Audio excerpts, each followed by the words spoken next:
They started a company. There's Oh, companies yeah, in it Canada is. that sprouted up to make Americans transition into being Canadians much easier. That is so funny. I don't blame them. I was like, what's You this just have- website?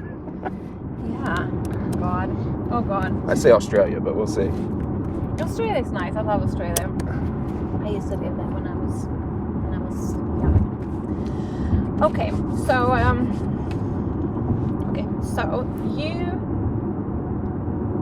you didn't end being a cop because of this. You end because of your shoulder, right? Right, I'm glad that you were paying attention to that. A lot of people don't.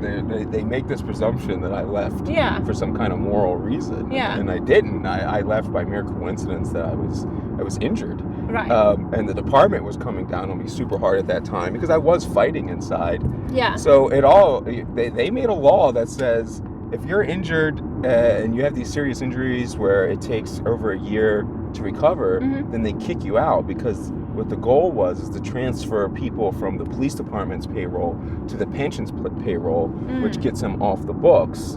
So they used to just let cops sit there if they were injured and do a desk job or something like that, because you kind of looked out for your people. But now they don't even do that. They throw you out on the streets. But by throwing me out on the streets, they gave me the security to stand against them. So it's kind of like their own little irony. Yeah, they wish it didn't do that. Okay, so and it was just after the Freddie Gray incident that you started tweeting, right?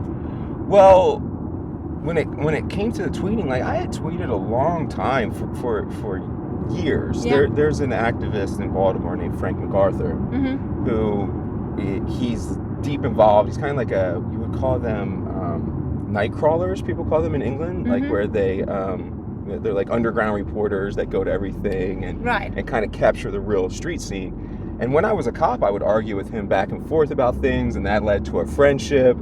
And like, he really helped open my eyes to a lot of that we would exchange on Twitter back and forth. So we kind of had this little community that we would talk to, but nobody ever paid attention. It was just that after I saw the police union and Baltimore City standing up saying like nothing happened when you put a man in a metal box and brought him out dead, it was like, wait, like my ability to separate and to think that it's not us was just completely eliminated, because like every excuse that I would have made was out of the book. I mean, these were my officers in my city, in my department, and like I couldn't say, oh, it's a Cleveland problem, or oh, it's this problem anymore.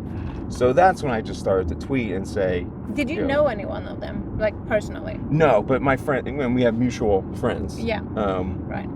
And I mean, to go off on a little sidetrack there, one of the big things for me is I thought immediately that Freddie died because of a knee being dropped to the back of his neck, which is what cops do time and time and time again. When they throw someone on the ground, they drop that knee on the back of their neck. So that seemed to be the obvious injury to me. Yeah. And then you get into all the medical issues and the fight over whether that was really the injury or not, or whether it was in the van. And those personal relationships are really what complicate this for me, because those 3 cops that arrested him are 3 white cops, the lieutenant of which has a reputation of being a complete asshole. Like, nobody likes this guy. And the 3 black cops that were involved and got pulled into the incident, their reputations are all stellar. Like, everybody was calling me when I was talking about it, saying like, don't talk bad about these guys. You don't understand. Like, Caesar Goodson would never do anything malicious to somebody else. And Alicia White would never do something like this. These things, like, nobody could wrap their heads around. But the lieutenant, everybody could understand. So we kind of got to this legal case where we're arguing about which black cop carrying him was responsible for his death. Right. When like, just all the anecdotal and circumstantial evidence says like they had nothing to do with anything. Right. Right. And so you started, and so you started tweeting this, and they just went viral pretty much straight away, right? Yeah. I walked away from my phone and had no idea. So, I mean, I thought I was mouthing off to those same small group of people that I always do. So I did that and walked away. And I didn't come back for hours. I didn't have my phone on me. And it was like, oh my gosh, like what? Blowing up. What happened? Oh no. That was my thing. It was like, oh no, somebody paid attention to me running my mouth. Now what? So were you like, oh my god, maybe I shouldn't have done this, or were you Oh, I didn't care at that point. No. Okay. Yeah. So I mean, that was the whole point, was that the ability to shield myself or to even like keep up a wall of denial just had to be over. There was just nothing left to deny. So even if I had repercussions, I mean, I kind of felt that even if they were going to try and prosecute me or something like that, it was irrelevant, because we had to contribute to this bigger picture of ending the denial of what we were doing. Right. And what made you do that? Well, so I think really being in drug work, intimately around drug dealers, really changed my perspective on them. Whereas society teaches you that they're bad and they're doing things to harm society, that these are the people that are going to kill, and we need to lock these people up.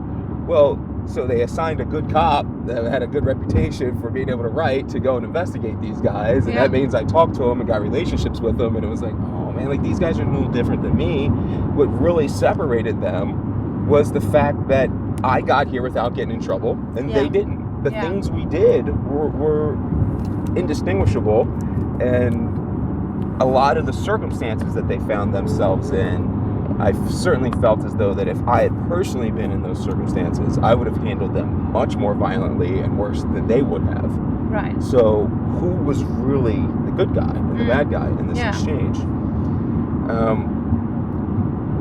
Then, like, my psyche and an emotional response broke down when I watched Tamir Rice get murdered. So I can't get past that we had a 12-year-old boy standing at a bus stop and the police come and execute him. Yeah. And like nobody cares. And the whole, and I understand the civilians care, but like that should be something that tears a government down. That should be something that the whole world stops for. Yeah. And we just, Americans, in policing, we just move right along. Yeah. So like I had this like feeling in my mind that, or I guess in my heart or soul, that can't be allowed. Like under any circumstances, we can't move past an incident where a boy is on the place where he should be the safest, in the city that has American folklore of a little white boy playing with a BB gun in the Christmas Story, and it's okay because a black kid does the same thing that we execute him. Like, it's just, I can't wrap my head around that still. So like I had that emotional loss, and then the mental denial was just over with Freddie Gray being killed. Right. That, I mean, every excuse that was coming out of the book about Freddie was preposterous. Even the idea of him not being seatbelted, that he was a threat. He was a 145-pound guy. Yeah, size of me. He was zero threat. Like, so William Porter, the one that was supposed to be seatbelting him, said that he didn't want to go in there because it was a threat. And it was like, I don't understand this concept of what we're legally accepting, that this is a threat, when I'm 185 pounds and he is no threat to me whatsoever, especially handcuffed. Like, I don't consider him a threat unhandcuffed. Handcuffed, he's not a threat at all. He was like 6 William Porter's 240. Yeah. So William Porter's got 60 pounds on me. He's got 100 pounds on Freddie Gray, and you're telling me he's a threat? You can't seatbelt him? Get out of here. And like, we can't, like how do we're just ignorant and foolish if we're going to continue to go down that line. Yeah. Oh wow. And so after those after the tweet, when they got viral, what happened after that? Did your bosses, what did they say? What happened? Did anyone contact you? No, of course not. No. The DOJ never contacted me. I mean, this is the American system. So we're even doing a report that says, look how jacked up the American system is. It doesn't care about whistleblowers. It doesn't care about people trying to tell the truth. So, like, why would we expect that they would call me or give a crap? Like, they want to pretend I didn't exist, and the things I said didn't exist. The department as itself, I think they kind of see me as a traitor, but like a traitor to like the brotherhood. Not that they they don't even disagree with what I'm saying. No. Like, nobody stands up to argue against me. It's just that it's a violation of whatever club we were in. Right. And let's not even say club, it's a gang. I mean, I would say that there's only one gang in Baltimore, and that's the one that wears blue. I would say that to drug dealers when I would punk them and take their colors from them. You know, just I would remind them there's only one gang in Baltimore. So, I mean, like, that's our colloquialism. Like, that's how we speak. Yeah. So that gets in your head, that you are this separate being. The commissioners decided that, like, they wanted to put out public information saying they wanted me to cooperate with investigations and do all these other things. Yeah, because that's what they wrote in that statement. Sure, that's the statement. So if you saw that statement, right? So I wrote an open letter reply to that ended up being a while later, because I expected them to say that. But what they ended up doing, I realized, is because I don't want to talk on other cops, because like, I understand I'm seen as a whistleblower, but I'm not a whistleblower. Why don't you want to use that word? Because I'm here to, I don't think the system can be reformed, so we have to kind of use that word in a way that I don't really mean it. The system has to be rebooted and started over from scratch. I've dedicated my career and intelligence on how to fix those problems and what those solutions are, how to communicate and identify them, how to train my managers to do ethical practices.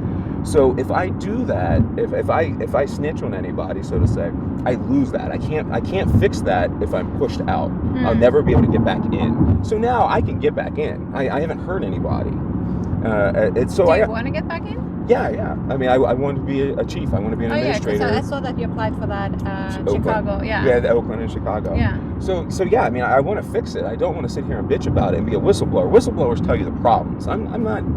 Yeah, I mean, I'm here to tell you what the problems are, but I'm here to tell you what the problems are so you can end the denial about these problems, so we can get to solutions. Because I've spent a year and a half trying to get America to understand that the black community hasn't been lying for their entire existence. Yeah. So once we get people to understand that, then I can finally do what I'm actually trying to do, which is fix the goddamn thing. And what is the problem, would you say?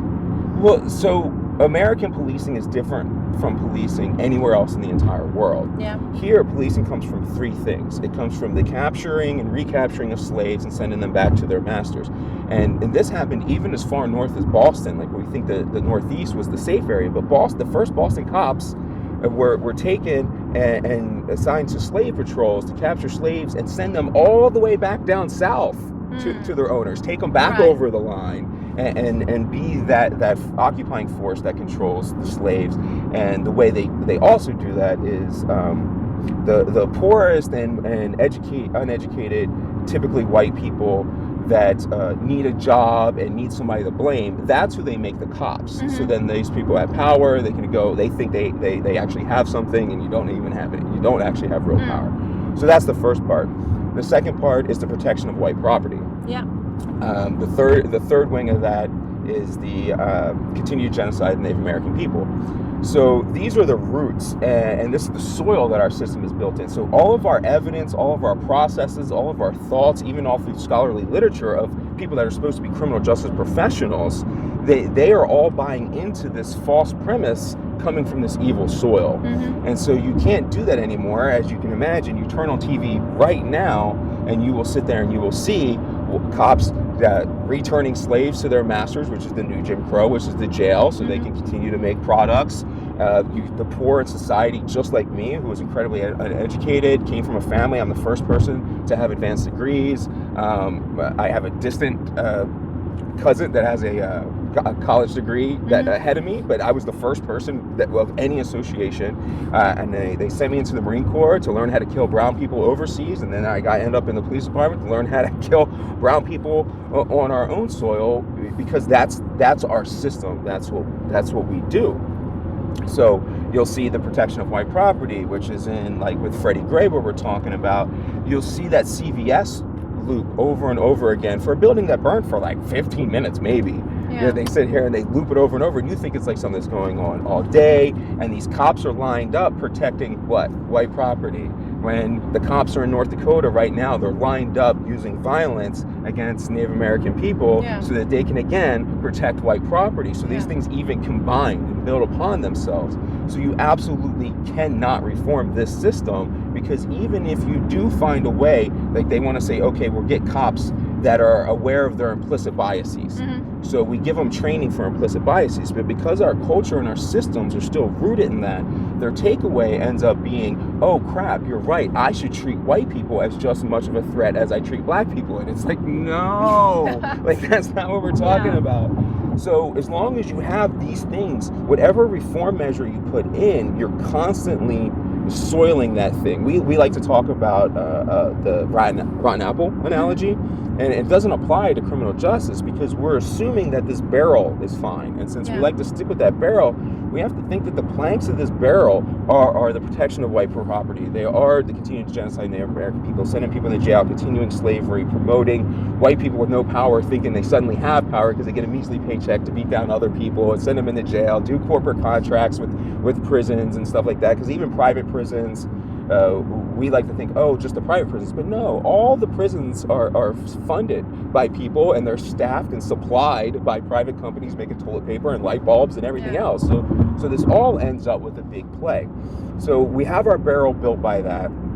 And it's like we've spent these years seasoning it with things like the drug war and mass incarceration crime bills and mandatory sentences, three strike felony rules. And that makes it worse and worse. So we actually keep making this barrel worse. And then reform efforts are trying to say, well, I just want to take this apple out, maybe we'll polish it back up and we'll put it back in. It's like, well, that's great. It's just going to get poisoned by all these things all over again. So we have to build a new barrel. And so I've spent my time developing the model of what the new barrel is. And the way you build the new barrel is you use stakeholder theory in business, which is well established. The most successful companies in the world are using corporate social responsibility, stake theory, and interviewing techniques to get people involved, which is exactly what I'm talking about. My PhD is in business management. That's where our solutions to this lie, not in that bad barrel solutions that we have.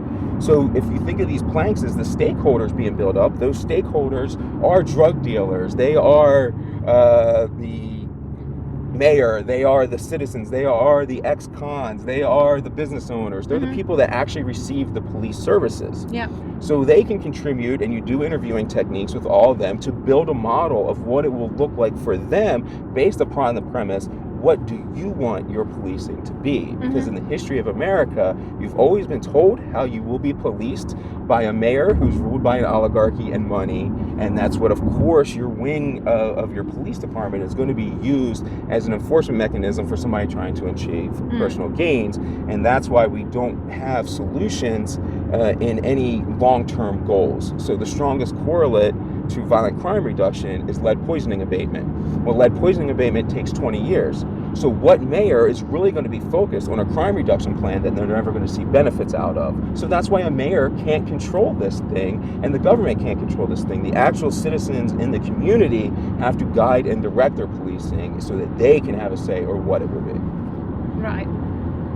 So I don't know what it is. It's for you to know what it is. It's for me to execute it and carry it out properly and to educate you on the things that I think won't work because of experience and education. Right. But for how long did you work as a police before you realized that the system was just fucked? I don't think any evolution like that. They may have these moments that are like spikes, like epiphanies, like mini epiphanies, but that takes a long time to break down all those ideas and privileges that you've gone through throughout your whole life. I mean, I grew up in communities out here in the suburbs around Baltimore. They view Baltimore police as like the zookeepers that are supposed to keep all those monkeys in and keep them safe. And we think of Baltimore as the wire and that it's this dangerous place. So it takes a long time and a lot of experience to realize that Baltimore's really not dangerous. The people down there are people that you can associate with, or people that you get along with, that you want to fight for, that are just trying to do the right things and working their asses off. It takes a long time to get into that. I knew the drug war was bad and things like that, but like one of my first minor epiphanies was I first became a drug cop doing plain clothes, and it was like one of our first cases where we spent just a couple of days actually working on a case and getting a crew down that was running a block. And so we spent this time, we do the raids, we lock up all the kids that were drug dealing from, let's say, a pretty good area. And like you're thinking, oh man, you got some success, we did some good, and we went down there the very next day and nothing changed. It was just new faces that we didn't know. So it was like, oh, we didn't do anything.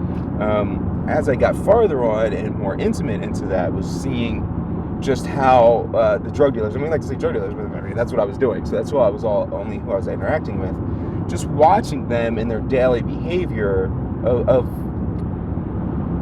the struggle being completely obvious. Like, these were not people trying to harm anybody.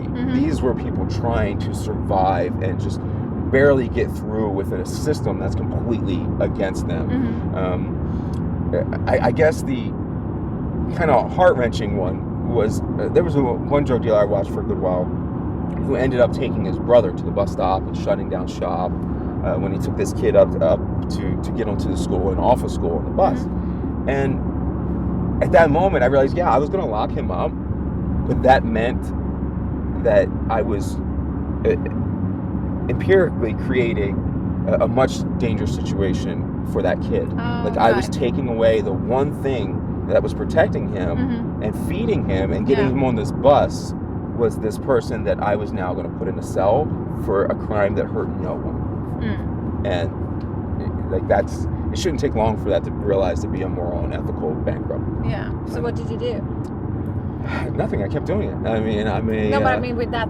I locked the kid up. I locked up the whole gang. I mean, that was our job. That's what we did. I mean, society still tells you that. I think cops live ultimately by a utilitarian kind of ethical system where we have this idea that the procedures and justice comes through this treating everyone the same of equality, but we don't actually have that. So we get in our mind that in policing, as long as you get the right bad guy in the end, how you got there doesn't matter. So that's how a lot of people end up in prison when they're completely innocent, because cops as a overall whole are just human beings who, when they're not smart enough to know how to think, they only know what to think. They get into these narratives. So if all of your implicit biases add up to you believing that this Muslim male like Adnan Syed would kill some girl, then every bit of evidence you get, when the evidence that fits that narrative, you take it in, and all the evidence that dismisses that, you either block off or you don't even pursue. So you end up with a bunch of people being innocent in jail and a bunch of cops who think they got the right person because they have these consequential and utilitarian ethics where they don't they prioritize the outcome versus prioritizing the methodology, and you have to prioritize the methodology to make things equal for everyone. Right. But so when you start work, when were you in the? How old were you when you came to the drug section or whatever you call it? I mean, I wasn't old at all. I might have been 25. So you were like a young, talented police that was gonna, because I guess that's kind of a prestige job, isn't it? Yeah, of course. And especially with me, I have tattoos. I'm sleeved out, and I kind of got to be cool. I got to wear short sleeve. I got to wear like cut off sleeves and shorts when I went out. Got overtime because you get tons of overtime for that, and sometimes. I got a lot of overtime money. I mean, a good part of it was spent sleeping. Like, I'd have to get there before the drug dealers would get out. So, like, if I was there 3 hours before they even woke up, well, I'd have to settle in. I could take a 3-hour nap, and you're on overtime, and you're kind of living this. You're getting a lot of benefits from that, and prestige. I was a rising star. And the moment I didn't become a star was the moment I started standing up against what we were doing internally. So yeah, it's definitely prestige. It's definitely, you get out there and you get to do fun stuff. And let's not kid ourselves. Like, I mean, I understand I'm kind of a victim to the system of poor people being dragged into this, but I wanted to do it. I wanted to go to the Marine Corps and kick in doors. I wanted to do that in the police department. So I was being rewarded with that adrenaline-seeking alpha male thing that I was. And when did that change? Did it? I mean, no, it didn't change. I still want to kick in the door. I just want to make sure I kick in the right door. So that's the thing, is I think But when was the first time, because among those things that you tweeted about, when was the first time that you realized that, oh, hang on, maybe I don't want to be a part of this, or this is... Okay, so the first time I took responsibility is Yeah. really what you're asking. Yeah. So I didn't take any responsibility until sometime in late 2009. I was a sergeant already. Yeah. I'd gotten promoted out of the major case squad for narcotics, and I was responsible for a squad. And I enjoyed my squad. We had a good time. I protected them. Everything was going well. And we got a lieutenant in who was kind of more ambivalent or benevolent than I was, and wanted to teach other people. And I kind of had my mind, like, I was like, these cops are idiots. Like, there's no point in teaching them anything. Yeah. They don't know anything. You have to start. I don't even know where to start with half of them. Like, when you don't know how to think, Yeah. like, where do I even start to get you onto the right path? So I kind of just, I guess what I did was I kind of just put my people in the right positions and to be able to do the right thing, and I took the personal accountability of where they were. I didn't take the accountability of being responsible for their not knowing the right way. So this lieutenant wanted to test everybody, and he wanted to judge their intelligence for their job. And I thought it was funny because I was like, dude, they don't know anything. They know nothing about their jobs. They know practical experience, and that's partly their fault and partly not. We don't actually train the cops. We train them at first, and then we kind of send them on their way. Yeah. So of course they're going to be ignorant to the complexities of the law and how you treat people and human psychology and all this. They don't know these things. But he wanted to ask a question of what constitutes a legal arrest by definition. And I was like, shit, Lieutenant, they don't know this. I guarantee you they can't even define arrest. And he said, yes, they can. I said, all right, we'll see. So we got into roll call, and he asked the question, and of course nobody knew the answer. And I kind of laughed with arrogance at him. Yeah. Like, I fucking told you. Like, why do you, I mean, come on, man. What planet are you living in? And then we got into the office, and we were just kind of talking with one another, messing around, and I was like, I kind of realized how much of a dick I was to laugh. Yeah.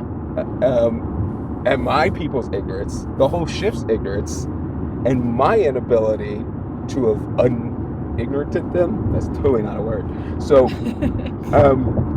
to educate them in what they were doing, and that's so we were sitting there talking and that, and I just looked at him and I was like, oh no, we're responsible for this. Yeah. We totally identified a complete management issue and ineptitude in our people, and we're responsible. Yeah. We have to fix this. Yeah. So we kind of teamed up. The supervisors teamed up together. The lieutenant's test was coming up for me, so it was a good time to kind of consolidate the biggest information of what best practices were, what we needed to go forward, and put that down on the paper so I could get it to everybody. Yeah. So they kind of covered for me a lot, and we did a team effort to put this education into the hands of our officers. And it came together. It ended up being a 518-page book. It's super detailed, and exactly how you should be a police officer. And we made that out for them, and that seemed like this great thing. But that was when I started going up against the command staff. Right. Because everybody, I took a lot of power and influence away from them among the actual officers. So that was a big threat to them. They didn't like this idea. They started freeway therapying me, so moving me around, trying to keep me away from officers, trying to limit my influence on things. I passed the lieutenant's test, and they kept me from getting promoted. I should have been promoted to lieutenant a long, long time ago. Yeah. And I'm still officially retired as a sergeant because that's how they do things. Right. And that was like the whole. Maybe that was the first time I really took responsibility and had to say, I'm going to address this. And then by taking responsibility and accountability, I saw how the entire system internally was going to come down on anyone that did that. And I understood that with whistleblowing. Like, we know you don't snitch, the system's going to come down on you. But I also didn't know that trying to improve the system would mean it would come down on you. Right. Right. But so when those things that you were tweeting about, when those things happened, like that time when that This didn't even register. Like, so I just felt that guy was an asshole. Yeah. And like, so say you were somewhere, or like, they call it a brotherhood, but say you were somewhere with your brother, and he punched somebody at a bar, would you go tell the police? No. No, well, neither did we. But that's family for real with my brother. I know, but that's what they manipulate into it. That is all you have to rely on. Yeah. You know, so you have the thin blue line, and that even that visual concept of the thin blue line in American policing, that's the police being this minor entity, and the community and the bad guys being entirely separated. So like there's these three communities. There's good, bad, and then there's them and the blue who stand above. And so you're not a part of anybody else. You're only a part of blue. So that's the way it is seen. But was it clear for you from the beginning that it was about race, or was it just them being... It's not about race. It has nothing to do with race. And the race built the system. Okay. So the system is structurally racist. That's why black cops can enact racist actions just as much as anybody else. So we have to kind of understand that. So certain people will be racist. I can't fix that. What I can fix, and what we as a society can fix, is a system that's racist and institutionalized. Those are the what is it? The 4 eyes of oppression are the system that gets you in, and one of those is institutions. So you institutionalize the oppression, and so I'm interested in breaking up the institutionalization of the oppression. Like I'm not going to be able to change their minds and make them not racist. Right, but I mean, it was because from my understanding, it was mostly against black people. Of course, because our system only puts cops in black neighborhoods. So all of our interactions are in black neighborhoods. Because when I was in a nice neighborhood around here called Mount Washington, and I catch myself in that slip all the time. I just said nice neighborhood. What the hell makes it nicer than any other neighborhood? One that we don't get a lot of calls of service for, that has a lot of money, and was pretty much all white. I had never even known that those areas existed in Baltimore until I got assigned there for a brief period of time. And I was literally taking my cell phone and taking pictures, and this was before I had GPS on a phone. So I actually had a physical map, and I'm looking at my map just absolutely baffled that I was in the city of Baltimore. I mean, I couldn't believe it. That's how we're so outside of the community here that we didn't even know like certain enclaves of the city existed whatsoever. So I couldn't lock people up there.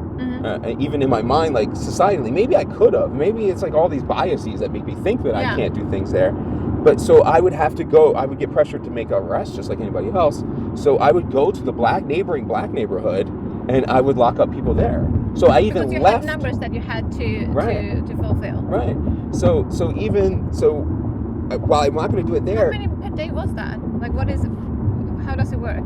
Okay, so I mean, even I did it, and I'll give an example of how that works. So, how that works is, even if it's innocent, which is I was trying to use management principles, and the concept is so I'm rating my people. Well, what can I judge them against? The average of what my people produce, right? So I would pressure my guys for stats all the time to get arrests because the command wanted arrests. And if I would get arrests as their supervisor, then I could protect them, because as long as I gave command what they wanted, I would be able to shelter my people from the things that command did that were crappy, like give crappy assignments or details or work Ravens games doing traffic control that nobody wants to do. My people would never have to do that because we produce stats. Right. So now I have an average in my squad of 10 arrests per month, which would be... And it didn't matter like what kind of arrest it was? CDS arrests and felony arrests are always preferred. What is CDS? Controlled dangerous substance, so drugs. Oh, right, okay. All right, so drugs and violent crimes and felonies are preferred. But I mean, you can't create violent crimes. No, you can probably. You could, but you'd be the perpetrator. Yeah. You can do that with drugs. You can create them because we all have drugs and we all have certain regulated things on us that we're not supposed to have.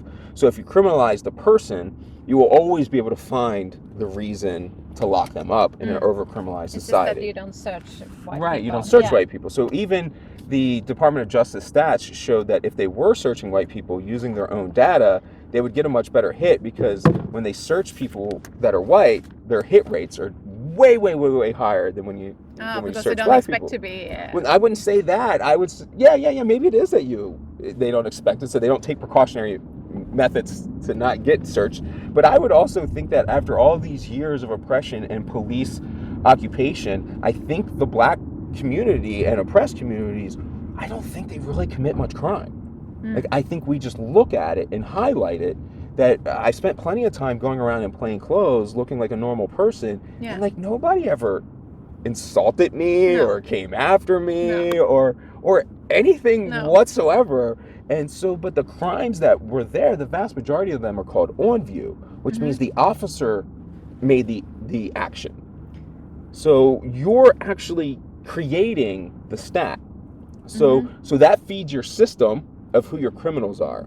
So then that plays out with me being a supervisor, that my people now have 10 as the average. So I'm going to grade everybody that doesn't have 10 as below average and an inferior person who's not maintaining squad standards. People that get more than that will be rewarded. So what that ends up doing as well is I end up continually pushing the bar higher because I punish poor performance, reward high performance, so that 10 slowly climbs.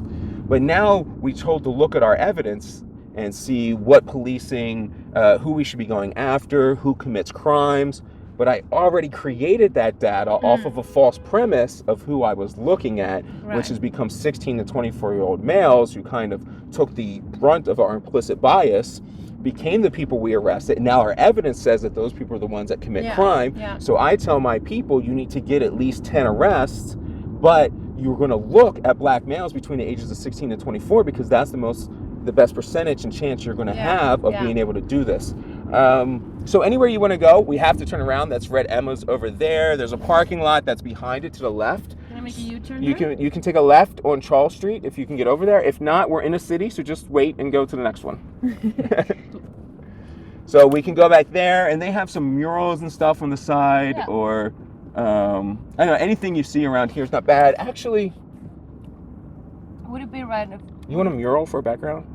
I got a better place. Go straight. Yep. Go to my friend's house. He's got a nice mural on the side of his house. Oh, okay. Cool. So why? Or if it's like a good street. It's better. It's better. This is a better place. I don't know why I didn't think of it. Yeah. Right. Okay, so you were just going to go straight for a couple more blocks. Why did you want to be a policeman in the first place? I wanted to kick indoors. I wanted to do car chases. I wanted to chase guys with guns. Yeah, you were a Jason Bourne guy. I mean, and it's different because it's not like I wanted to go after them. Like I thought it more like a cat and mouse game. Like I wanted to do the car chase, but I wanted to make sure that take a right here. I wanted to make sure that that the guy wasn't hurt. Because like I wouldn't be able to do the chase again if he was dead. Am I allowed to go now? Yes. Even though it's red? Yep. On one-way streets. Different rule from Sweden. So his house is the one that's right in front of us on that corner, and there's see a big mural on the side of it. So anywhere around here you want, keep going. Next intersection on the left, you see his mural, and you can kind of look around here. This area is pretty okay. It's not very not too many people do filming and stuff here. So anywhere around here, that's my friend's house, JC. He's a good dude. He's an activist around here. If you want to talk to him, you can. Can you stand here? House? You just park anywhere you want. Don't worry about it. Not only the cops deal with anything. So. And we're white, so we're fine. Just kidding. No, that's not. It's always a running joke. We do that whenever we do anything. People are doing anything that's remotely bad, and they're around me. They're like, "Oh, we can't do this." I'm like, "Oh, you're cool. If you got a white person with you, nobody's gonna look." So yeah. I mean, to me, I just wanted the car chase. Yeah. Like I didn't necessarily even want the guy to go to jail. Like I would have been happy. The fisherman that let the fish back. Right. I just want to go do it again. The goal was the fish, not to eat the fish. Right. So, I mean, as far as I was concerned, I could dust them off and go about my day. They could go home. I'd go home and play again tomorrow. And then we were like, oh no, they're not nice to the thieves. You wanted the action movie. Yeah. I mean.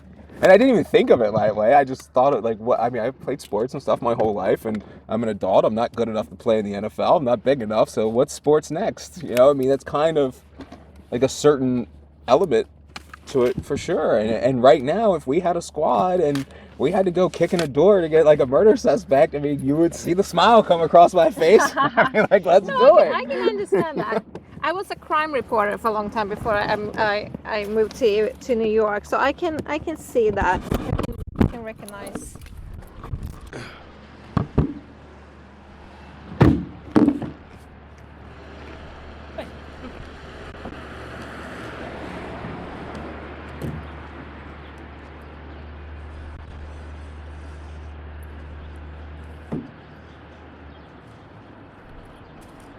Ska vi göra den där korta först eller? Din sån, ja. Och så skickar vi den.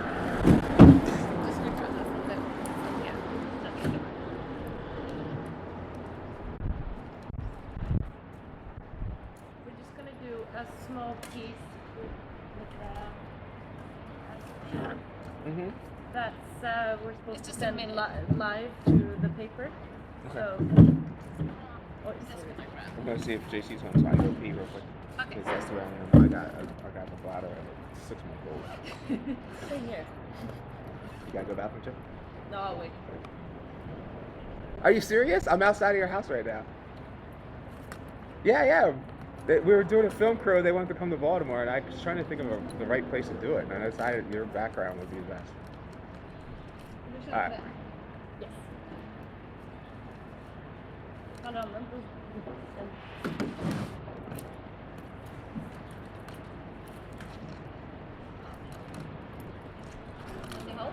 It's coming out.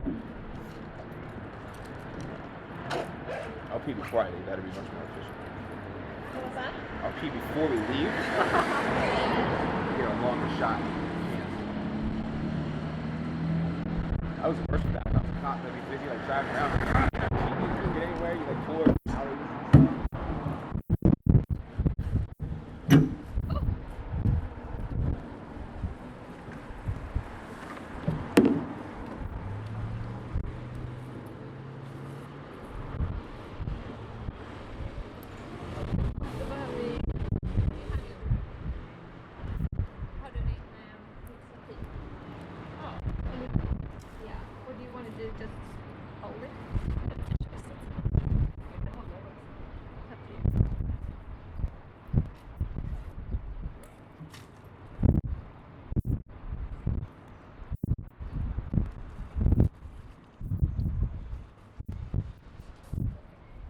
If I'm not enough material for you though, JC is pretty solid. He's a community organizer. He does circle of voices, trying to get people to break down the walls and stuff like that. We did this one thing where you got like a bunch of ex-cons and some of these people locked up with me in the middle as the cop and just like an open vulnerable kind of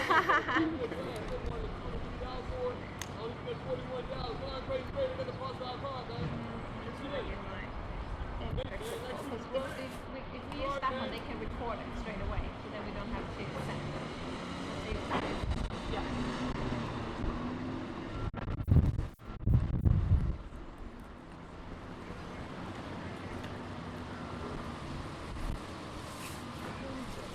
Hey. Okej, nu kan vi, om vi bantar, kan ni spela in då? So,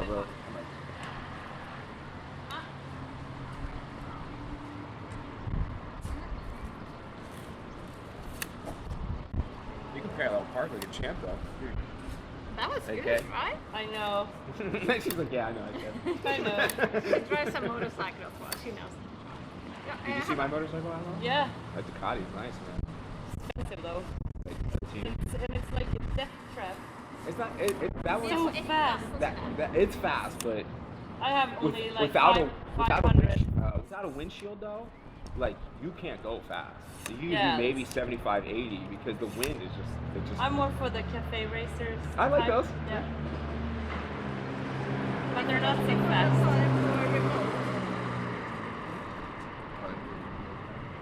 Are you making me do the remote or you just do it? You can do it. You making me do the remote? What are we talking about? Okay. Där är,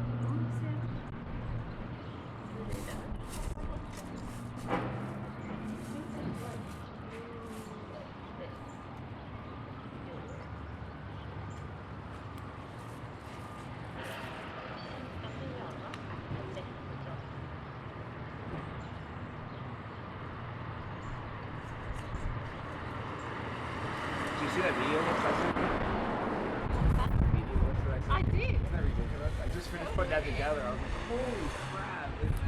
I printed it out. My daughter was like, oh my god, that is crazy to think that that's what it's like. Vart stoppar du in?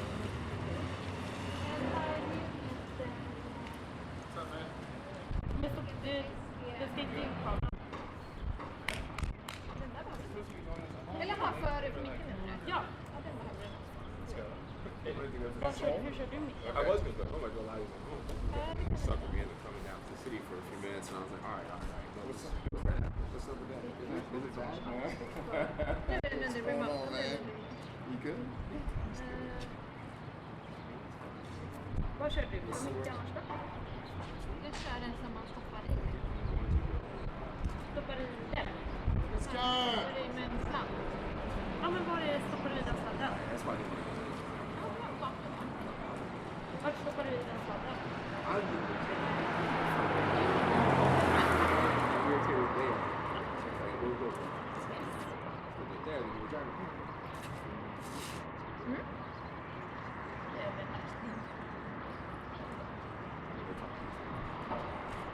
Ja.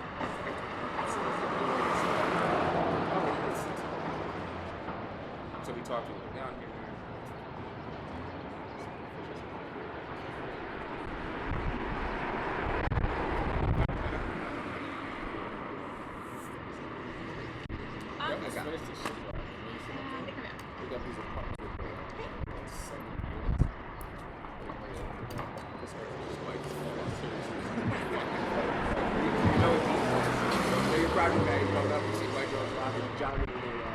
Sports bra down the street and like, yeah, that's worth at least $100,000.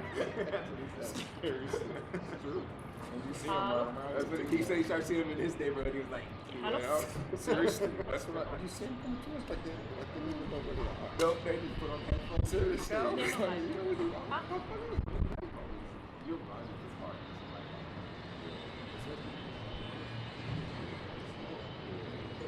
Anyway, chasing your ass.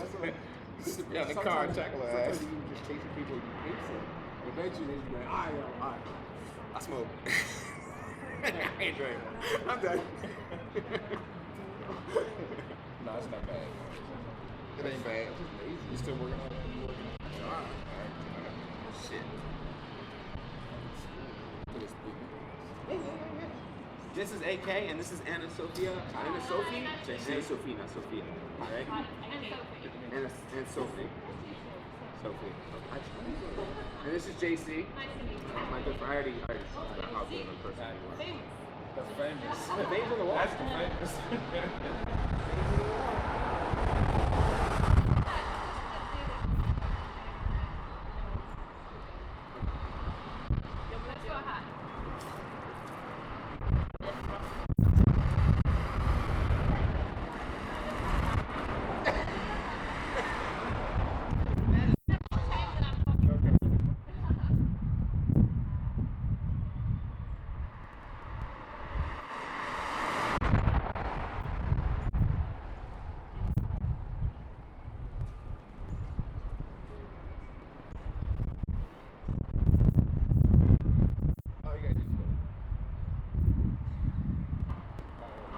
symbol för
symbol för brutaliteten inom poliskåren och rasismen.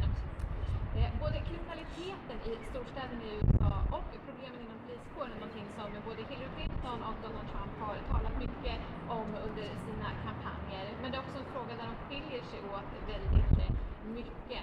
Så jag lämnar över till panelen så får ni diskutera vidare det här. Hillary Clinton, jag vet inte vad jag ska säga här hörni.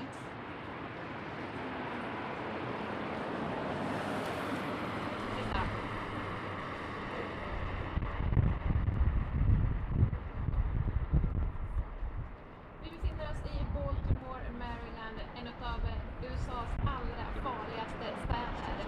Förra våren riktades världens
Baltimore, Maryland, en av USAs allra farligaste städer. Hit riktades världens blickar förra våren efter att Freddie Gray, en 25-årig afroamerikansk medborgare, dödades i samband med ett polisingripande. Han greps här, inte långt ifrån den här platsen vi befinner oss, och på väg till polisstationen hände någonting och en halvtimme senare kom fram som medvetslös och hade bruten nacke. Alla poliser friades från misstankar, men Freddie Gray blev snabbt en symbol för brutaliteten inom poliskåren och rasismen.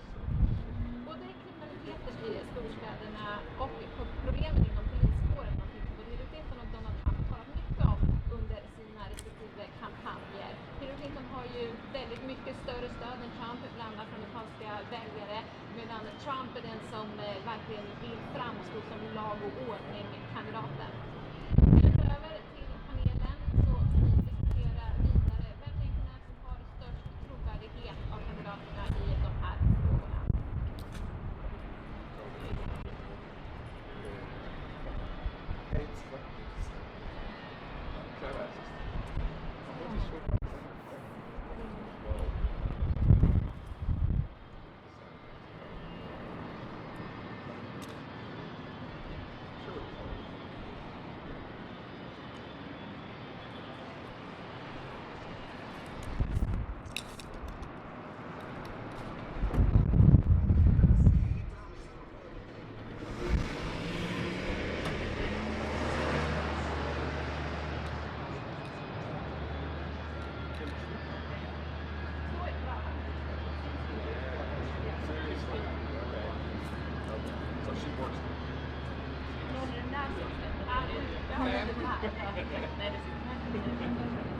Det är så här.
you changes. afraid when you see a police? I'm not afraid of them anymore.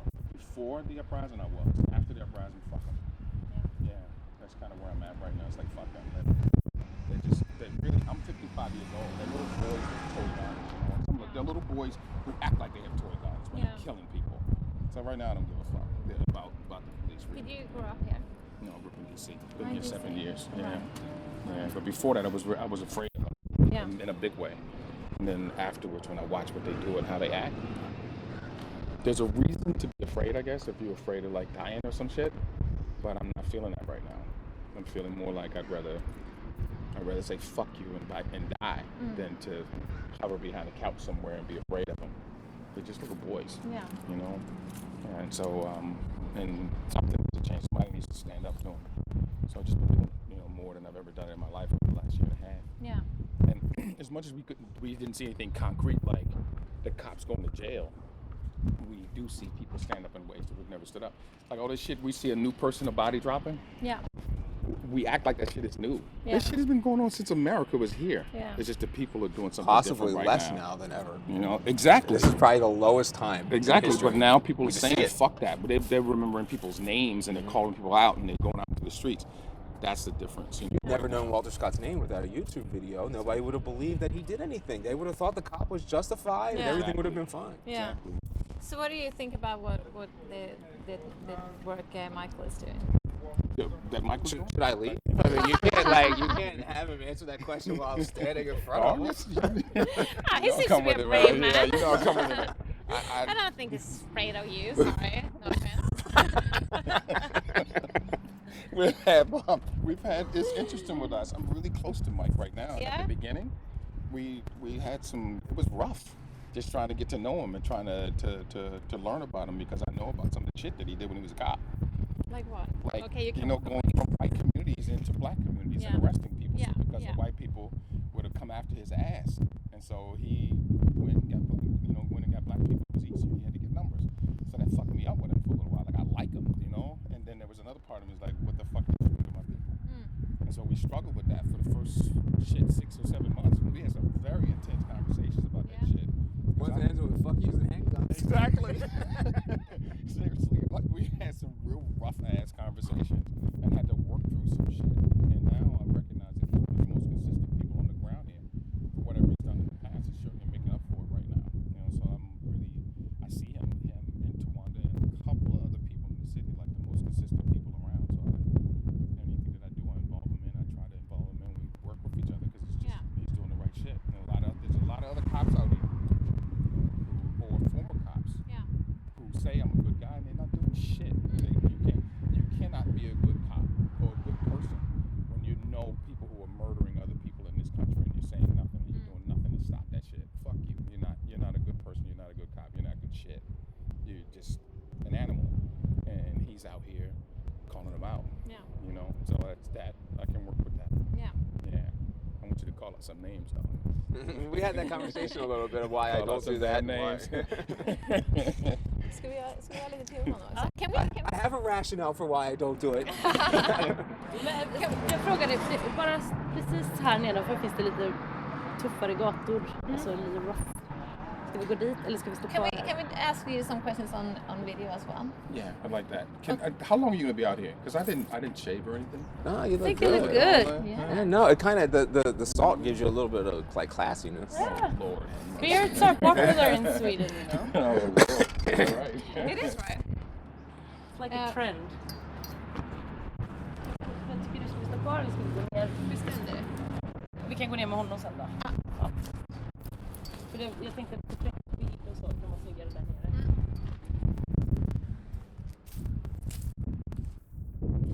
Where's the bathroom? I didn't want to drive. Okay. Oh, they pick you up home? Suckered me into spending some time Put in him in here. the trunk. He still didn't want to come with us. I didn't. Stuck him in the I was trunk. lying. Like no. We were like yeah. Get in the car. It's kind of true. Just move a little bit. Just kind of. Oh, right here? Yeah. Okay. It's totally true, Just right? stand next to me. Okay. You just look it up. Just checking. All up in my grill and shit. No, No, it's good. You can be anywhere you want to be. Be anywhere you want to be, really. I'm just making sure my eyes, me up in there, they be like. That's the hardest thing is keeping your eyes open. Seriously. Oh yeah, with the sun. It's So hard. Yeah. You start tearing up. Crying like a baby. Prata i micken en gång. Hello. Yes. Yes. Ja.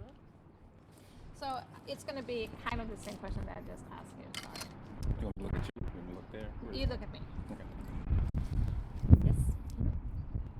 So you were here when Freddie Gray was killed.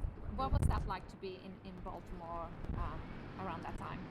It was intense, very intense. Like to be here, to see the people stand up for, on some levels, a guy who is valueless in Baltimore, and to have the people who lived around him to create value for him and to get out in the streets and risk their own life and limb to call out the murder of Freddie Gray was really intense. And to be a part of it, like I didn't know him, but to be a part of it and be up there as the CVS was burning and watching the people stand up, it was remarkable, really, to be a part of that. So for me, it was a good time for us as a people to step up and say that we won't tolerate it. And has the city changed since then? Yeah, I would say it changed. It gotten more entrenched. It hasn't shifted anything that's going to make life easier for people at the bottom. It's actually gotten a little bit worse, I think, on some levels or another. But also the people have stood up in ways that they haven't, so we keep pushing. We see things shifting around the people asking for something different, but the system is digging in. The new police chief and other people in the city, they seem to be digging in and not really changing the things that need to be changed. We got simple things that are happening, like Port Covington here. We give what is it, $660 million to a billionaire at the expense of poor people in the neighborhood in this city. It's just ridiculous, but they think they can get away with anything, so they just keep doing it. But we'll see. People will still fight. And right after this happened, that's when Mike started to tweeting and got a lot of attention from what he had experienced as a cop. And what do you think about him and what he done? So here's the thing, for Mike and I, we are, like, I'm really close to Mike right now. We've known each other for probably a year, I would guess. And that came through us going through the fire with each other. Like, for me to know that Mike at one point, was in the neighborhood arresting people, and part of the reason why they were being arrested was because they were black, when white people a couple blocks away were doing similar things or even worse things.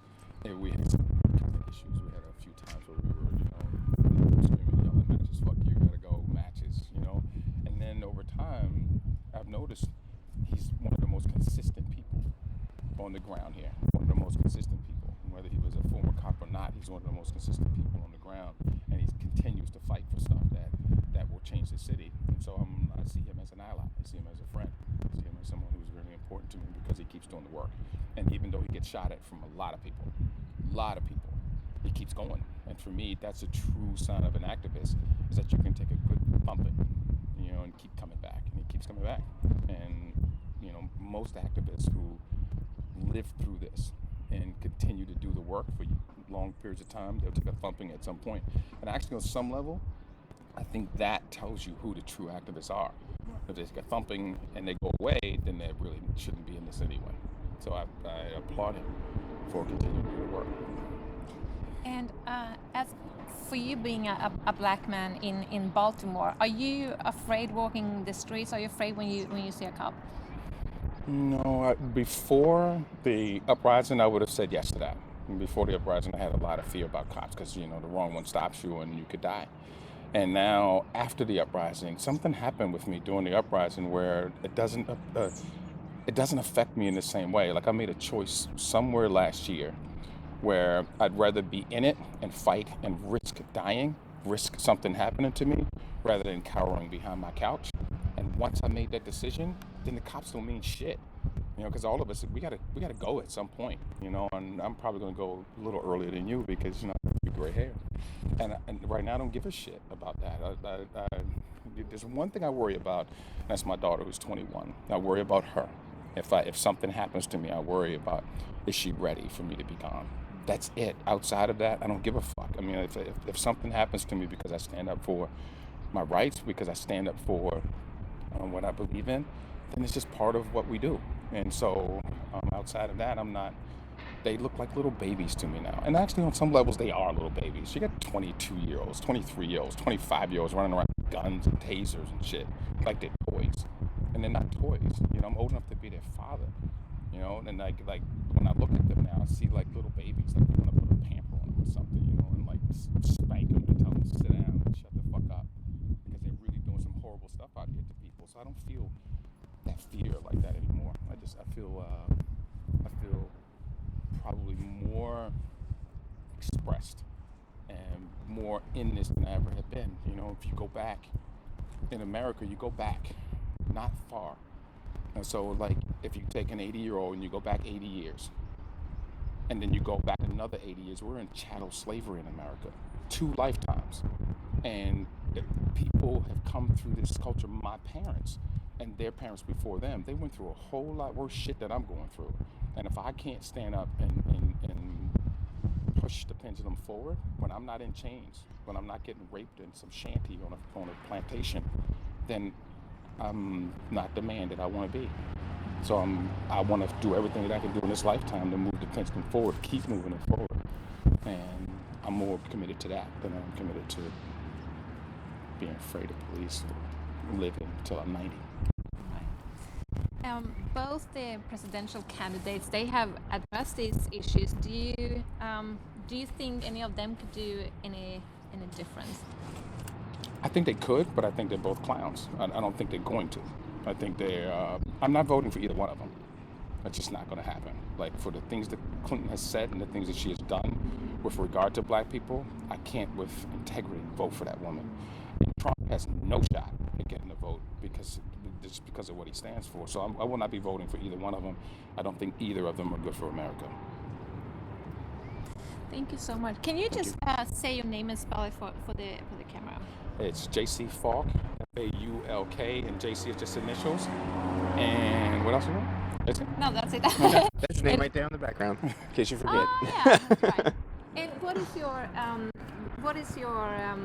like, if you want a title for you, like a profession, what would that be? So I'm the owner, founder of an organization called Circles of Voices. Mm-hmm. And my profession is a diversity consultant, but I'm doing work on the ground right now in Baltimore. Like, my activism includes facilitating groups in Baltimore for people from different corners of the city to come together and start talking about racism, sexism, that kind of stuff. So my work is as a diversity consultant, and I'm contributing that for workshops every month. Right. We just got off of one this last weekend about gender. We're going to be doing one about transgender community on the 12th, and it's all free. About 2,000 people have come through Circles of Voice events since January 2015. Oh, cool. It's pretty cool. Yeah. We're bouncing around the country now doing other stuff. Went to Canada a couple months ago. Oh, nice. Looking at Ghana next couple of months. So it's some good stuff. Yeah. All right. Thank you so much. Thank you. Thank you. Would you be able to... Good at this shit. I was like, look how good he is now. I know, man. I pride myself on that. I was like, look how good I am. I was like, oh shit, look at you. That's right. He worded it, put passion back in it and everything. Coming into my own, baby. Yeah. Can we do a little walk around? Oh, yeah. Okay. Oh, let me let my assistant know I'm gone, so she won't be. Is it alright to bring the equipment? Is it going to be any? Oh yeah, they're gonna fuck us up to get that equipment. No, I'm kidding. I'm like, Around. This is the most dangerous place on earth, right? Yes, it is. They're not because he's here. No, we're good. They're not used to the cameras on this side of the city, so you don't have as much of it Right. here. This side of the city, I would argue, probably needs a little bit more attention that it gets. It feels like East Baltimore's been a little neglected after Right. All the focus on West Side, and they're pretty much identical. Just let me know.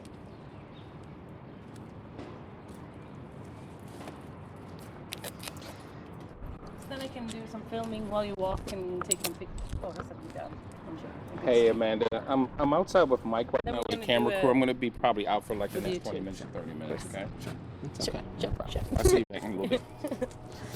Doesn't have a choice now. Keep it 'cause moving. He can't get home. I can't get without home. us. Right, that was the Exactly. trick that you were going for. Yeah. All right, where we going? From the car. You decide.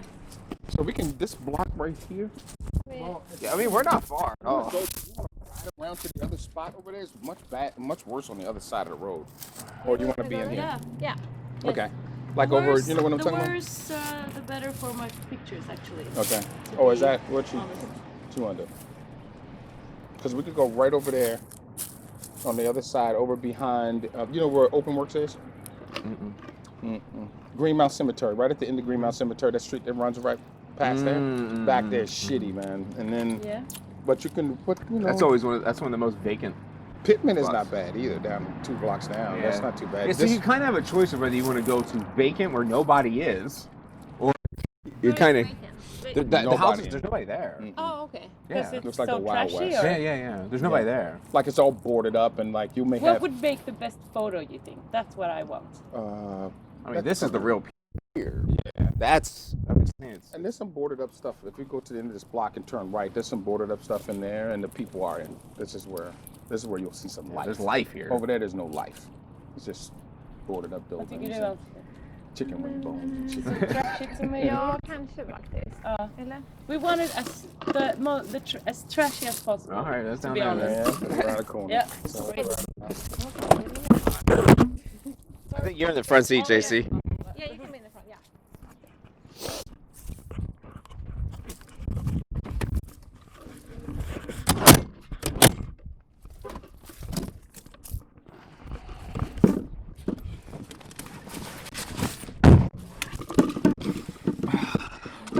I'm just Is gonna your call hair them on really the quick mic? and make sure they. My hair's up there. you wanna see? Oh, I'll take that. Oh no, yours would be in the trunk with it.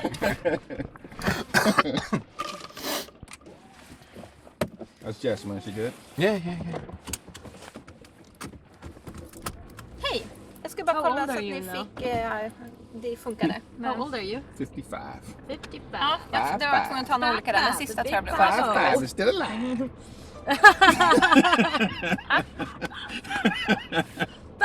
Still alive. I love that. Bra. Vi hörs sen. Okay, so straight. Hej. Yes. It's really warm in here. I'm not. Yeah, it is. Let's fix that. Yep. And then we It's go super left warm at in this here. traffic, or at this stop sign. Watch this intersection. There's no stop sign for them coming through. Ah. Many accidents. The population It's left more the city. makes everything more dangerous for everybody around you. The other exchange you have. So I'm then deciding to carry a gun for an incredibly rare, statistically irrelevant event. Yeah. And at that same time, each time I carry that weapon, I'm empirically making everyone around me and myself at a greater risk at every single exchange. Yeah. Okay. So even if you added it up logically, it doesn't make sense to carry it. Yeah, you can go straight. But this is going to be better I.e. back here. Australia, Yeah. who doesn't go around killing everybody. Ja, när är Sweden är Check it out. Okay. No one has a gun in Sweden. Oh, yeah, shotguns. Oh, right. Baltimore is. You have lots of shotguns, right? No, not really. We have Sweden rifles we for have this, hunting. That's what I mean. Big.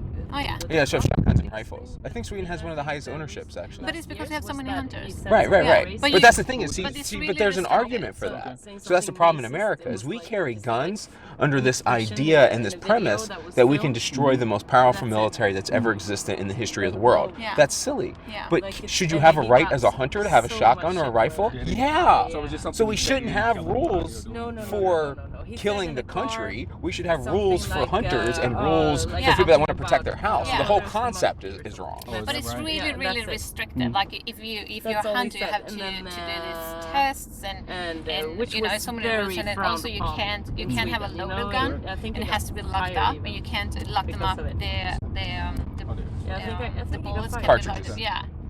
The bullets is what comes out. Oh, okay. Yes.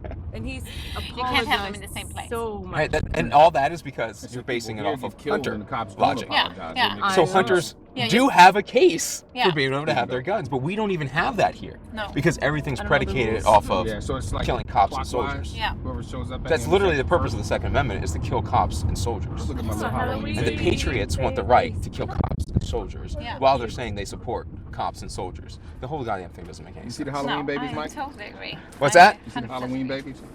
Oh, nice. How about that? I don't even realize it's Halloween. I didn't realize it was Halloween either this weekend. I'm too busy. Don't care. I thought it was next weekend. It's Monday. Today. But because it's always, for the last years, it's always been the same weekend as the New York Marathon. So that's why I never been able to do like a marathon. That must have been coincidental for some reason. Party. And the marathon is next week. And as we can see, kids trick-or-treating down the street at 1, and it's such a dangerous neighborhood, right? It looks so pretty. Oh, a turtle and a pirate, princess, Batman. It's like you, Batman. Nothing Batman different from call. any other neighborhood. I want to have a film with them walking by. That would be cool. You have time to run out and do it. You think? Should I? You want me? Yeah. Somebody needs to jump in the... Oh, you want to park? I'll just put... well, I'm gonna do it. I'm gonna run and take them. Because it would be a great shot. I think people living, the kids living here as well. Yeah. I tell you, this girl AK right here, she don't fuck around with this car. Right now, man, she's driving like she's I know. You should have seen her parallel park a little while ago. Roll and shit. Yeah, she's a good one. But it seems like a lot of the time she's gonna have to run. That's the end of it. Oh no, there's more coming. Yeah. A couple of times we do these things. It's like we're sitting here and talk about how the neighborhood's just like a typical neighborhood. I don't understand why anybody looks at it differently. And then you see something, this happens. The last time I did an interview, we were talking about how the cops pull people over for absolutely no reason at all, just because they want to search them. And this cop literally just comes out of the side, cuts us off to pull over the black dude in front of us for no fucking reason. We were just like filming. We're like, oh my God, did that just happen in front of us? So we stopped and like watched the whole thing. I was like literally talking about how cops do this very same action, and this dude just did it right in front of us on film.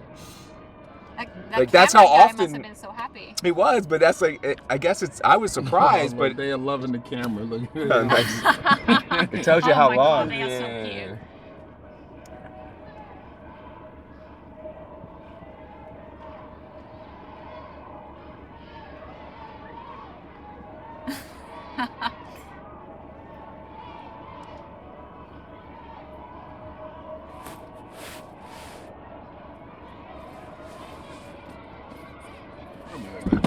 Yeah.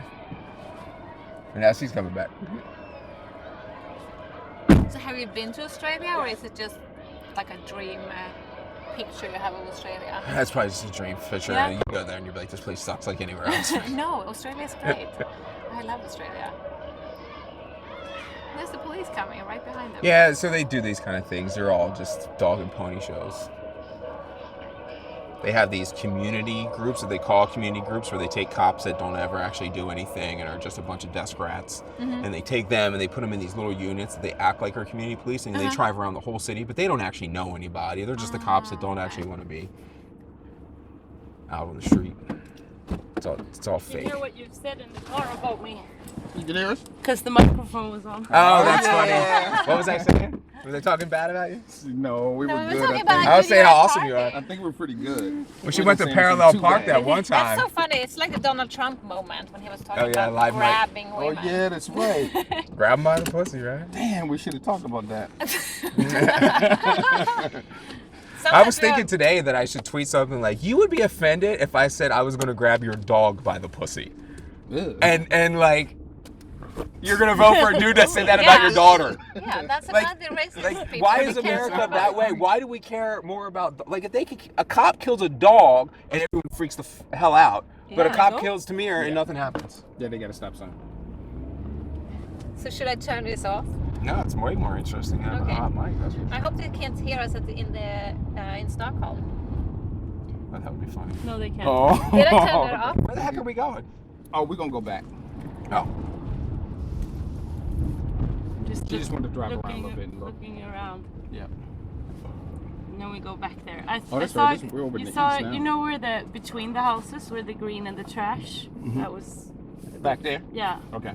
Should I just make a U-turn? Yeah, you can. Well, actually, this is probably not the best place to do that. If you go, you're gonna have to go across. Would be funny. if we Sure, did down that. and to the right again. Go left we and can to go the to left again. Mm-hmm. I mean, it's a city. You pick the general direction, and you'll be all right. I'm gonna make a turn. Do that thing. Yeah. But this is where I was a sergeant. Right here? Yeah, this was my sector, Sector 2. Okay, so what would you do if you were still on duty here right now? Well, the problem was I was a sergeant, so I didn't do much of shit. Oh, you what would you tell us to do? I mean, typically, like a day like today especially, I would use as a chance to ride with a young officer that didn't know how to lock up black people for drugs and would teach them how to do it. So teach us how to do it. Well, let's see. So right now you'd be looking for something out of place. So I don't care about that. I'm looking for movement in alleys. I'm looking for cars that have white people in them. The typical idea is you're looking for what's out of place.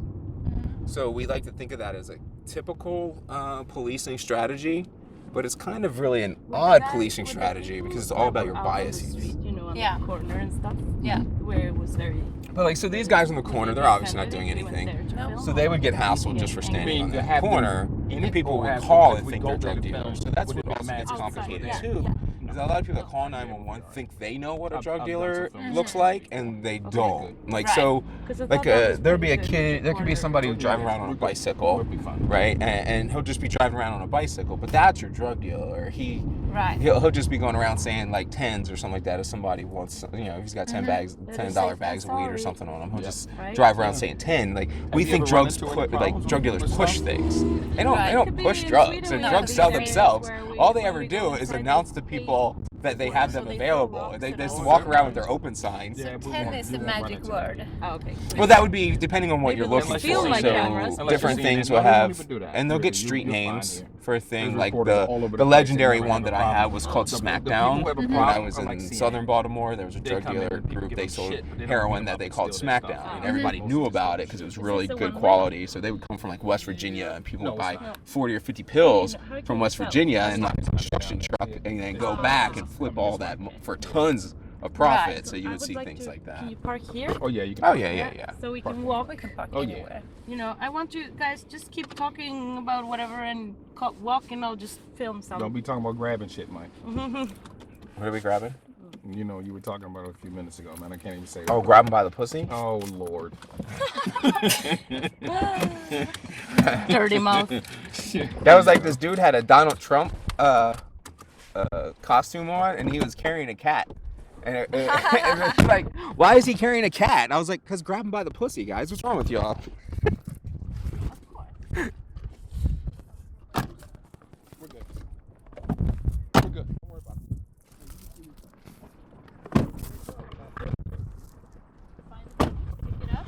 it.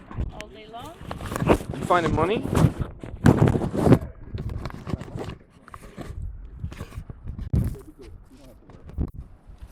Hey, yo, that's that Baltimore thing. People don't understand that when I say that.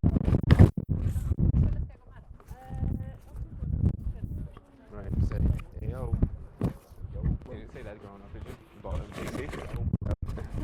That's our thing here. We say, hey, yo. That was later on, man. Hey, yo.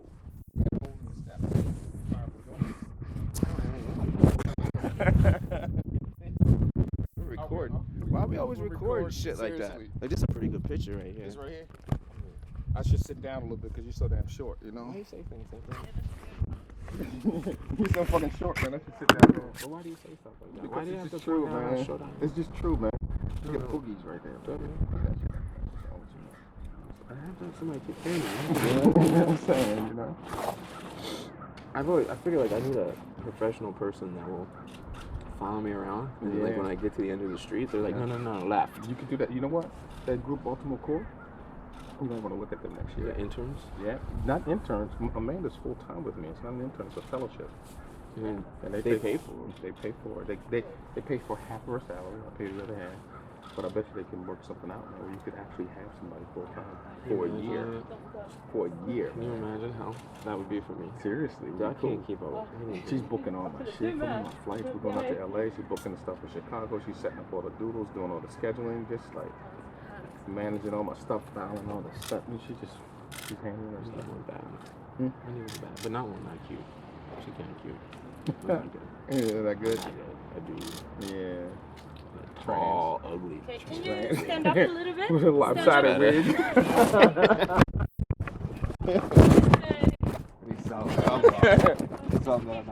Oh, you wanna? Okay. It's so funny how we do these things. We look on TV and it just has this. It's got like something happening off of the street, and it's like, and then you know, we'll just sit there talking about it by the pussy. Oh, they got the mic on, dog. They got the mic. Okay. They have the mic. Stay here. Oh, you wanna go, Mike? Go.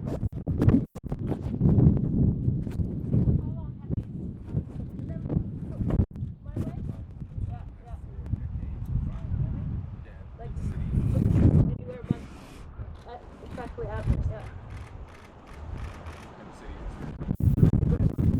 Look at me.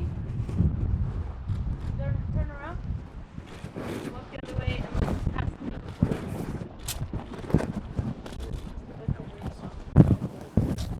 Yeah, I love when you look behind your shoulder. Do that again.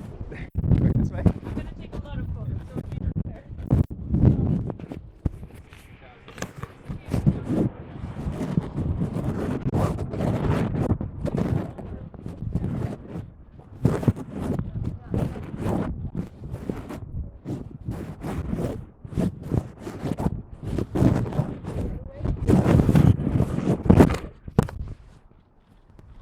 Down, yeah.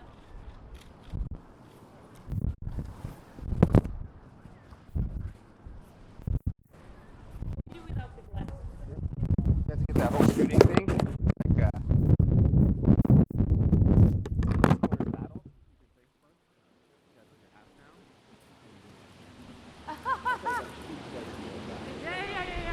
looks stupid, but it's cool as hell.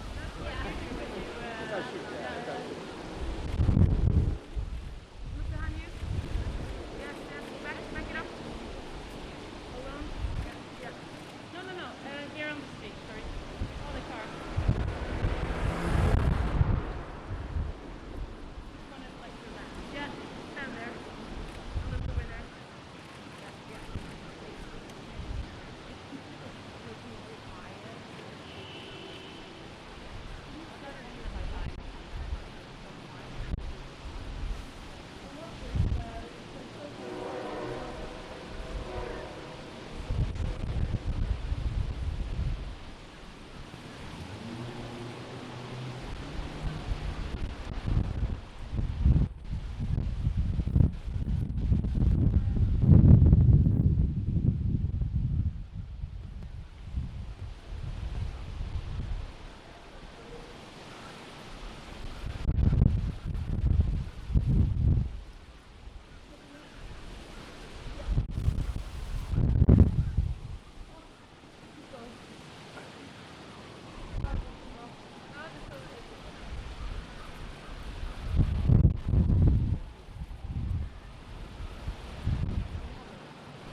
We did a stop and frisk piece that I've still yet to see. Major James Modeling, you know that? Stop and Frisk. Oh, you haven't seen that? I haven't seen that show. I'll just send that to you. It's on my YouTube. We did a simulated stop and frisk, like how it would be on a street corner. Yeah. Me and him, we've done it twice. Can we go down there? I'll just keep.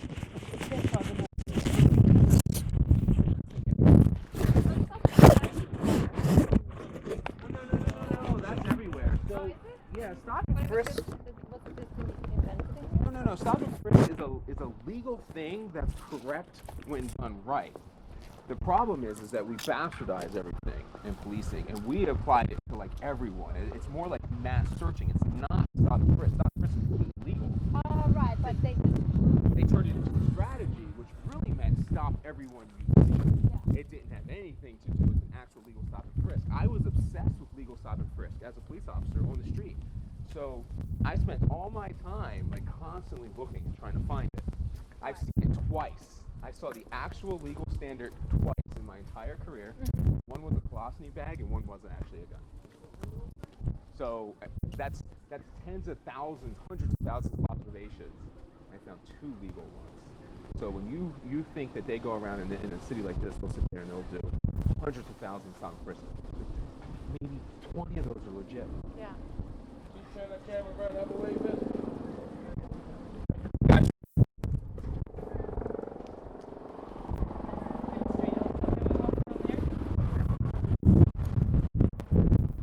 Is the car locked? Yes. Pretty sure. That's okay. He could just have a warrant out for his arrest. He's like, don't fucking take a picture of me. Yeah. Yeah, that's why. Yeah, that's no biggie. No biggie. Yeah. That's a normal thing. Everybody's always polite. So I like to see drug dealers are polite. They come up to my car and they'll be like, hey, yo, you, and I'm like, not what things. In Christiania, the only place in Copenhagen where you can buy drugs, the only 2 roads is that you're not allowed to take photos and you're not allowed to run. That's when people panic. Oh, really? Yeah. Nice. That doesn't sound bad at all. No, I That sounds know. like a pretty good deal. Stop and turn. Like a model. What's up, brother? How you doing? I'm all hot now. Sweater and shit. Got lunch in my pocket. Got lunch in your pocket? Oh, this is an anomaly. Yeah. It was super cold out. You know, this is just a weird thing. I would have put my motorcycle away by now, and now I'm like, oh, good, maybe we can go get a ride. That's great. Room on the eyes.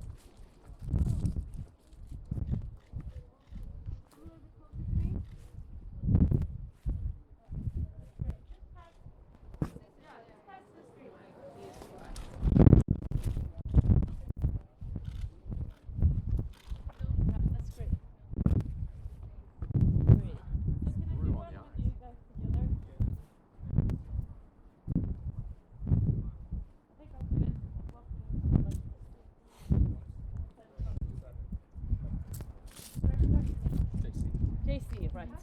The famous JC. I know. You want one? You should take your jacket off. You want one? Huh? You want a shirt?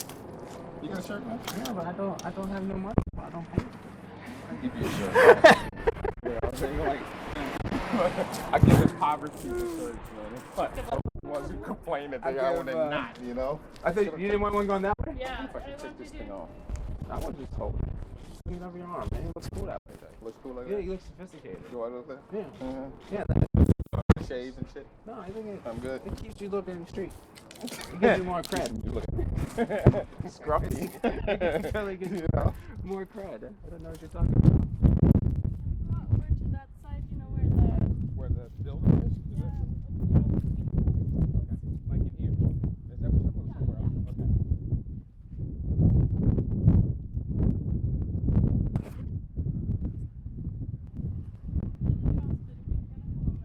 So you know, when I did that stop and frisk and that guy had a colostomy bag, fucking totally jacked that dude, ripped him out of the car, everything, threw him on the ground, and he was like, "Who is a colostomy bag?" And he knew what I thought. And was ready. Go down there? Okay.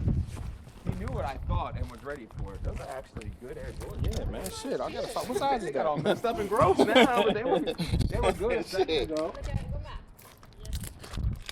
He probably got his stash back here. Like, These motherfuckers. Okay, fine, whatever.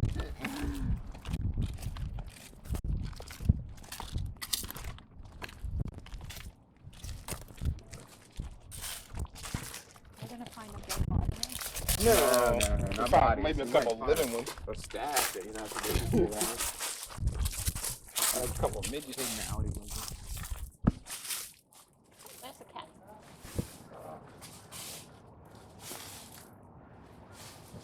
I spent many a days in places like this. Yeah. Like sitting up in a place like that, just watching in binoculars, like right through a hole like that, like 18, 19 hours. So people would be sitting having these kind of conversations that the drug dealers would. And I'd be like, okay, here you dummy. It doesn't look like. Oh, is it? Somebody living in there. Yeah, that one looks like it's Yeah, it does, man.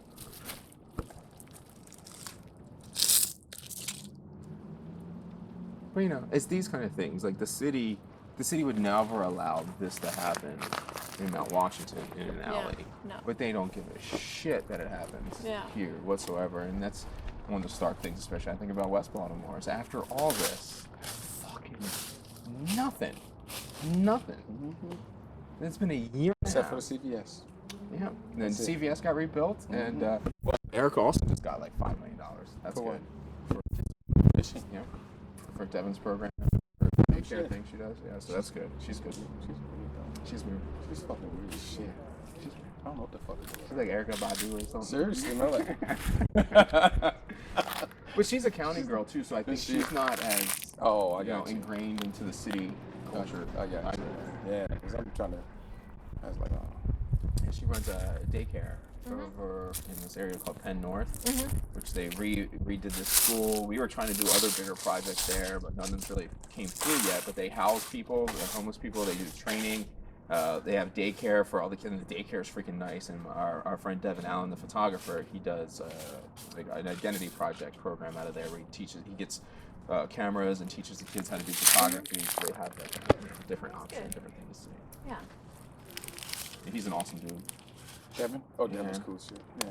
So they did the 50th book offer came in for me, but it's from D. Watkins, professor. A book offer? Publisher. Yeah. Yeah, so which I get all the time. And I actually know. But we talked about maybe he writes, and then as long as he writes it, then half the proceeds go to him and half the proceeds go to Devin's program.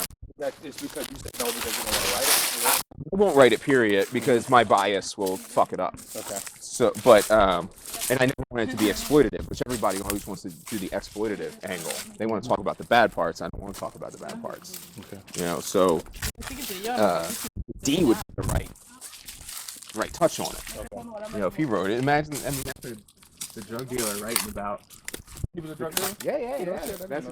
That's how we became. I ended up reading his book just because he was a drug dealer writing a book, and I read his book, and I was like, holy shit, I'm not fucking crazy. No like shit, he's seeing the exact world as I am. I even DM'd him, and we still have the DM where I finished reading his book, and I'm just like, oh, I just want to let you know, like, that's important that I see the other side of this, and like I feel like you vindicated me because everybody tells me I'm crazy, you know, that I'm not seeing the truth.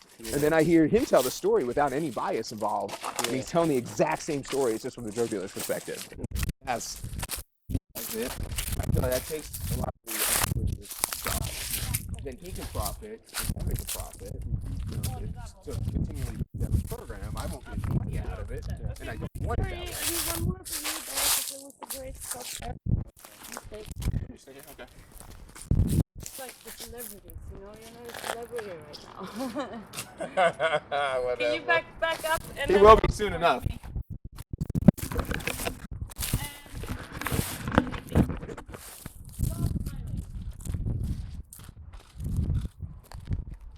And then back it up again. Sorry, man. I'm messing with this. I'm not gonna Aha, are you mooning it? Okay, look that side. Look at the fence. Yeah, perfect. Walk.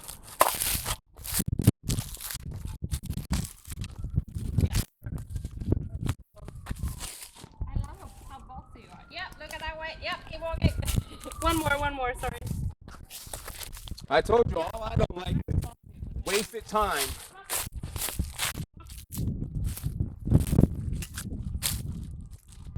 People get so confused if I'm not bossy.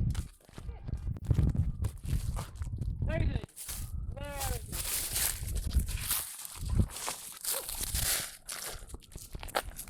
What do you think when you see these houses? A lot of times, I think the biggest thing I think is why the fuck do we have so many? Why do we have 18,000 vacant houses and we have 18,000 homeless people? And that just baffles my mind. I'm kind of used to him right now, seriously. Yeah, I mean it's true, I but see him every day, you know? Just weird to have so many of them. When I got here, it's not like that. It's depressing to me in Baltimore. And now, it's just normal, you know, to have this shit like this. It's normal. yeah, isn't that the problem, right? We normalize everything. Får du med ljudet där om jag ställer mig på det med? Yep. Yeah, I guess that's what I did too, right? Normalize it, Kör bort. institutionalize it, the four eyes of Till oppression. honom om ska jag intervjua honom. Ja, det var Institutionalize a lot of it. mer. Fucking that one. Då vill jag så himla gärna det. Nu när vi har chansen. Starting a press. There's so many interviews that's like that. That's gonna be the Men det funny går- thing. det Is är the bara- real me just wants to fucking burn it down. And I'm sitting there and they're like, what do we do? I'm like, don't say burn it down. Don't say burn it down. The Starbucks on Frisk. Yeah, because No, I was the like, fucking I- Whole Foods. Roland Park. Yeah. That's what I always say. Like, I don't understand why the hell did we burn? Like, I understand that we only can go so many blocks because there's no resources to burn shit. Start burning the rich neighborhoods. That shit will change fast. It doesn't. Just imagine that. Go up, knock on the door, like, hey, Excuse me, we're gonna burn your we shit gotta down. do some actions right now, and sorry, we select it, and we just need you to go ahead and vacate the premises. Grab your people, Grab grab your what you shit. need. Get the I fuck mean, out. but doesn't it seem like it's just? Yeah, I don't know. It's just you have to jump. Like this place isn't moving, Yeah. and we don't want to run. So And it's interesting how much one CBS brought out, I mean, it brought out the fear of the system. The system got scared as shit that the CBS got burned down. If there were more places that were like that, then maybe it would have changed, which is weird because I would rather have change not happen that way. But the fact is that it reacted to that place burning down and didn't react to a lot of people dying in those areas. You know? that's the hard reality is that Kan inte fortsätta we hålla don't på. have any historical references of radical change Yeah. that isn't violent. Yeah. And I've still presented that challenge to everybody. When I say, because I think like that is a viable option Yeah. to burn it down. I mean, sorry, but it is. Yeah. And this country was formulated off of burning shit down. Like this whole thing was about throwing tea overboard and burning down the British. Yeah. So like, why is that any different now? You know, it's just new revolutionaries. It's the same goals. You know, we're aligned more with the founding principles than policing and everything else is. But we have a thing right now too that we're dealing with. Like back then, you know, they're fucking muskets, right? Now even if we have guns, we have drones and shit dropping. You know, people in North Dakota, did you hear? North Dakota, they weaponized their drones. Yeah, over they're there talking in about North Dakota. weaponizing the drones with tasers so fuck, that they man? can like. I mean, and that's that continued oppression of the Native American people. That you're still seeing those. I mean, that I think the North Dakota pipeline is probably the most dramatic example right now Yeah. of completely peaceful people having their property being protected by a violent police force. It's crazy. So this was one of the areas that you would patrol when you were. When I was a sergeant, Yeah. So I came over to East Baltimore, having never been in East Baltimore, having been a completely West Side cop, having been doing my drug work and being a detective in the West Side, and then I get thrown out of detective work back into policing, which is dramatically different than detective work. As a supervisor in an area of the city I had never stepped foot in. And what was it like to be out here? I enjoyed it. This is where the thrill is. This is the chase. This is where you get to pretend you're in the wire, and there's no rules. You know, like when I was here as a 26-year-old now, I was the commander. And think about so everywhere you can see that way, and that way. A 26-year-old child was in charge of. I was in charge. So if you get beaten by an officer and went to call and complain, it was coming to me, and there was nobody else to go to. So like, I was in charge. I ran this place. Like what I said went here, and that is like when you put that into context about where I lived, what I understood, and it's not to be arrogant, but I probably cared more, and especially more about professionalism than any of the cops around me did. So that's like one of my biggest problems is I feel like I did things without malice and tried to stay in the rules. And sure, yeah, granted, I wanted to have fun with it and I enjoyed the power, but we have a system where if I'm as good as it gets, we're fucked. Because that's not a very good standard to be basing it off of. Like, I'm supposed to be that guy that you reel in, once in a while. You send them out there to get the bad guys, and then you're like, oh, no, come back, you're going crazy. That's not supposed to be your best example. Right. Are there any specific moments that you wish that you could go back and change? I find that a fundamentally difficult question because without those moments, I couldn't be here. So if I couldn't be somebody that helps build platforms and voices for these communities to be heard, then what would I have achieved? So it's kind of always tough to ever regret anything. Every black male that from the I arrested to Rice being executed was a martyr in a sense to get the different, more complete picture, or maybe the cop side or blue wall being torn down or something. Like they all sacrificed a certain part of themselves for that, and I even wonder if they would regret that, considering that we're doing a lot to move towards the second civil rights movement and to really fight for these communities. So, I mean, I don't want to regret anything. I regret it all in a moral and ethical stance, but we're in a place now where at least we can fight. I guess a lot of people that read your tweets or read about your tweets wondered why didn't you do anything or say anything back then? Like it doesn't register. So you're in a brotherhood, this is your family, so it is like, would you lock up your brother for a minor offense? Like, of course you wouldn't.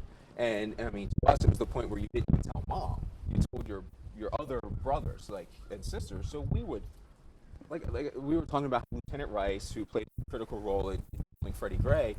Like, everybody knew that guy was an asshole. Everybody knew he was a problem. Everybody knew the bad things that he did. So amongst ourselves, the brothers and sisters, we criticized. We just bring it out. And if there is one thing that you could just overnight change with the police system, what would that be? The easy thing for me to say is to put in the civilian-led model, that civilians actually guide the police department so that they can say how to be policed instead of being told how they'll be policed. But I think the easiest way and most effective thing would actually just be to end the drug war. I really think that 80% of violent crime and crime in general is tied to this drug war, and it's the thing that gives us the excuse to leave the white neighborhood and go into the black neighborhood and make those arrests falls in the drug war and in super predators and in mandatory sentences and those kind of ideologies that we have. So if we could end the drug war, I think we would take away the biggest tool of our implicit bias to execute against oppression. Because you told me before that you actually left the white like nice area to go to these kind of areas where more black and poor people live, just to hold those numbers up.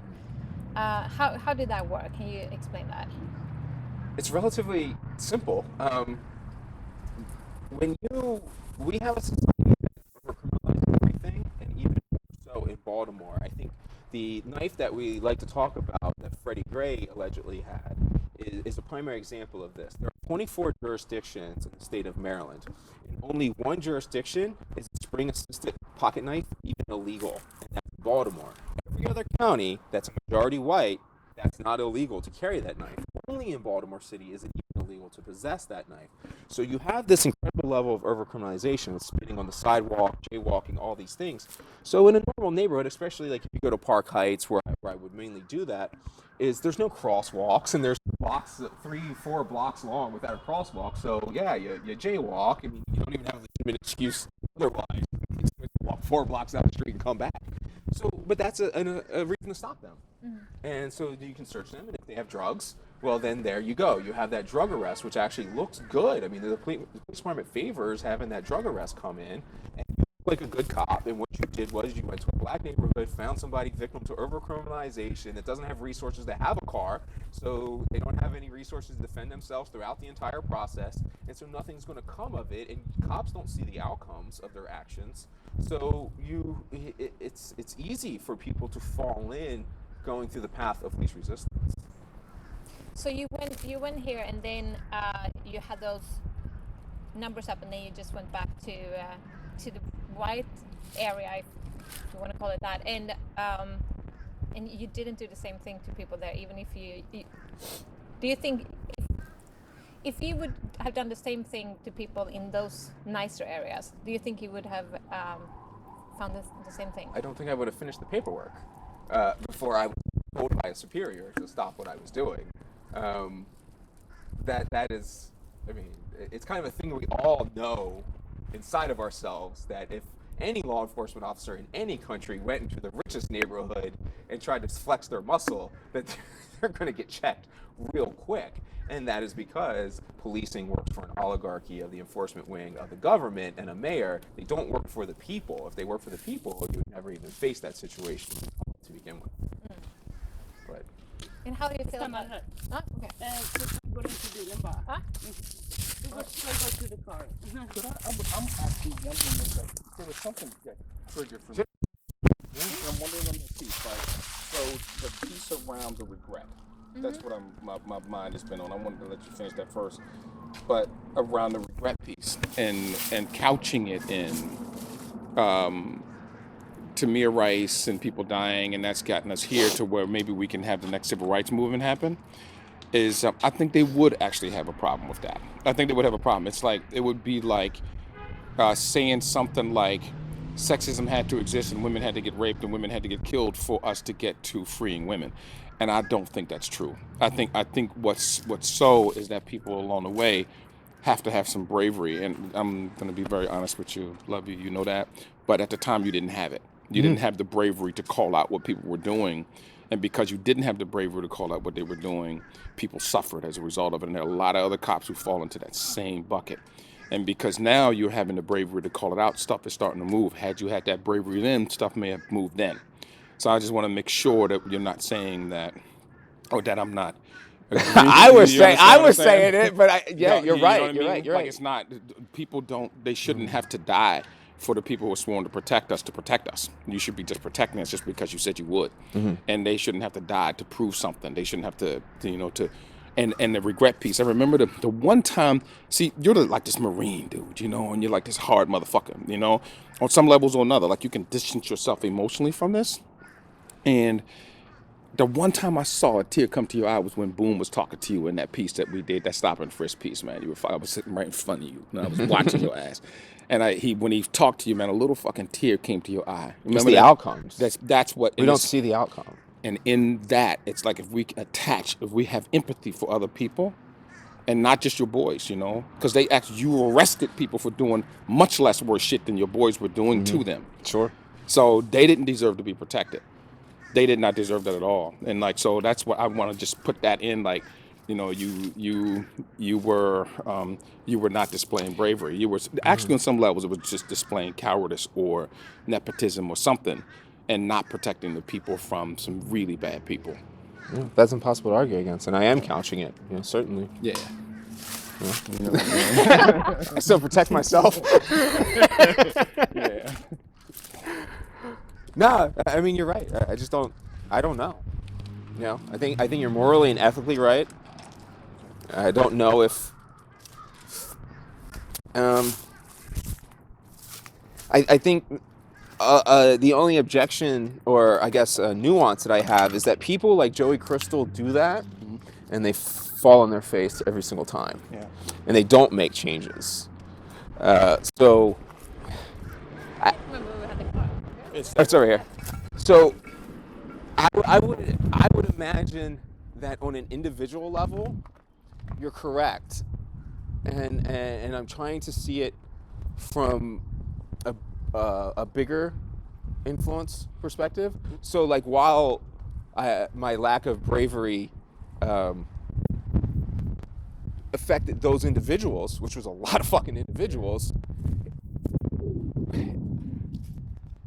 I'm going to work so that I save more individuals than I hurt. I hope so. So if that equation can Yeah. can somehow Okay. work out,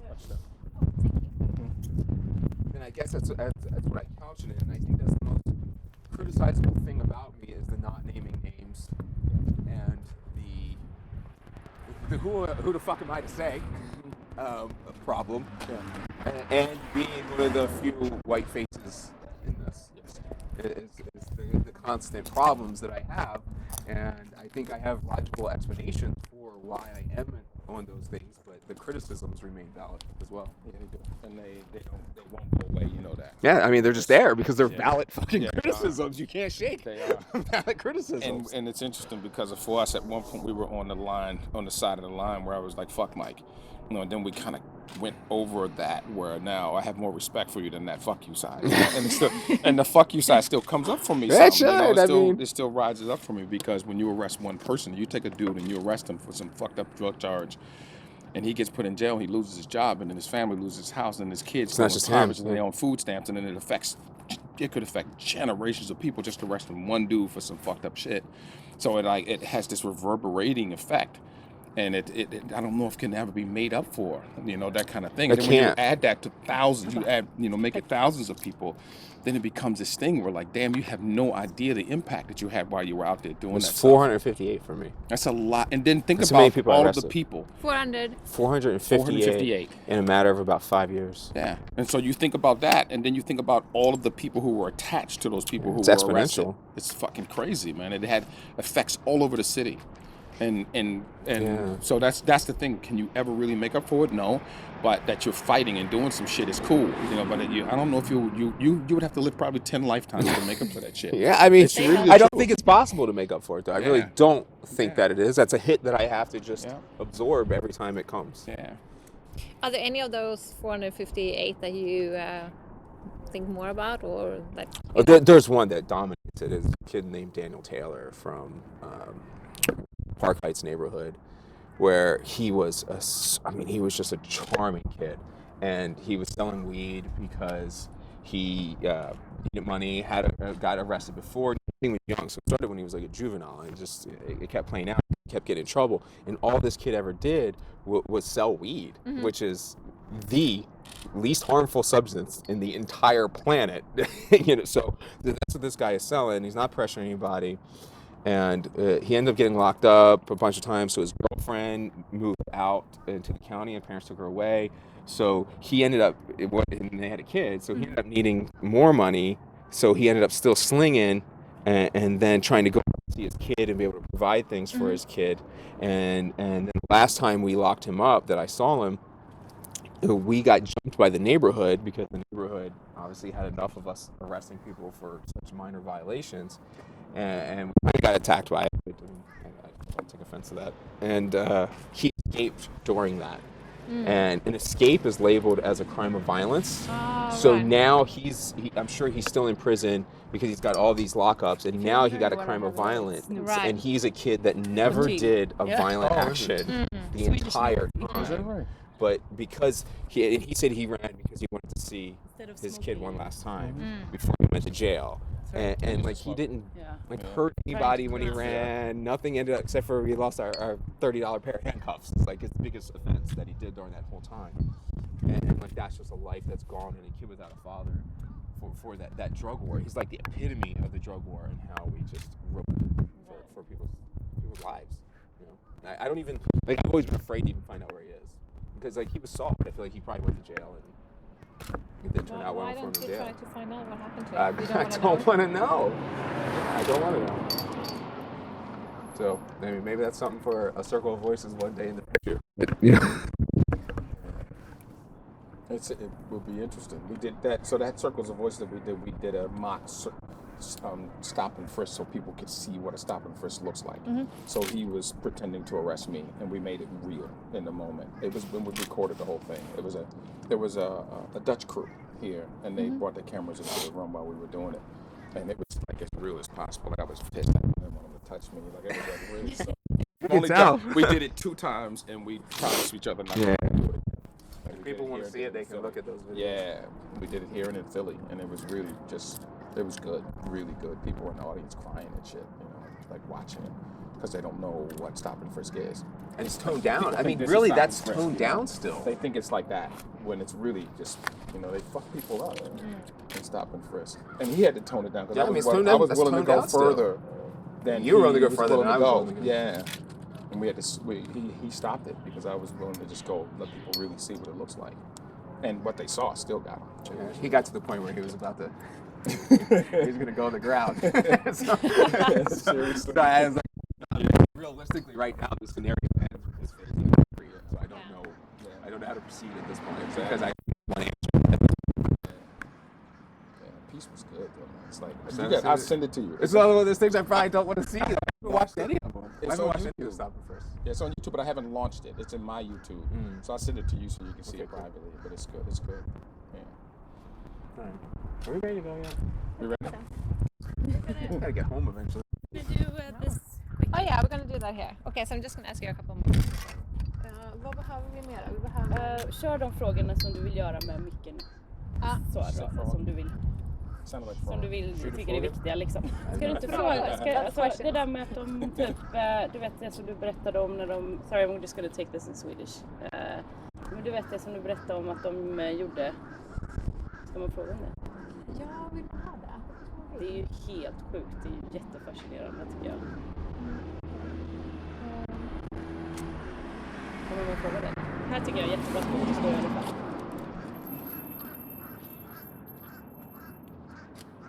Eller vill vi ha...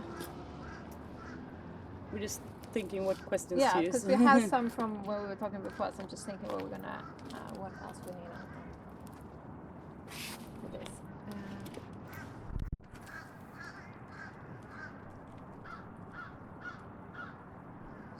Which one of the tweets did you get most? Which one was people most upset about? Like which one was the one that got most attention? I think the one that was actually just a one-off incident is the one that gets the most attention, and that's the one where the race team was shitting in the people's houses. I was telling her about that on the way. That's a total one-off situation. That's not a pattern. So I'm like, yeah, that's like the true bad apple. Like that's not a pattern of events. So like, don't focus. But I thought it was like a group of. It's one group, and like they flashing back to a tradition that somebody else did in the past. But that was something I saw consistently. Not even to like everybody was like, "What the fuck was that all about?" Like, But you did see it. yeah, but it doesn't seem like see the idea of the female, the lady being slapped or the handcuffed suspect being kicked, like those things are routine. Yeah. And like I don't like the idea of focusing on like I thought that was just as crazy an event. It's like the day the earthquake happened. Like yeah, that happened. It's just not going to happen again. So, but the handcuffed suspect being kicked is going to happen every day. Yeah. Vill du ändå ha den? Jag tycker det är jättefascinerande. Men det är jag Men kör på den. låter helt sjukt alltså. Det skulle jag aldrig. Alltså det är helt sjukt. Nej, jag vet. Det är helt sjukt. Och hur ställde vi den frågan som han berättade om det? Bara Var det inte att var det twittrade han om det eller? Ja, och tog upp det. Du twittrade om det här. Var liksom, och inte då. Inte så att han kan svara på det sättet som han gjorde precis. Nej, exakt det jag tänker. Vad var det som hände? Fråga vad det var som hände.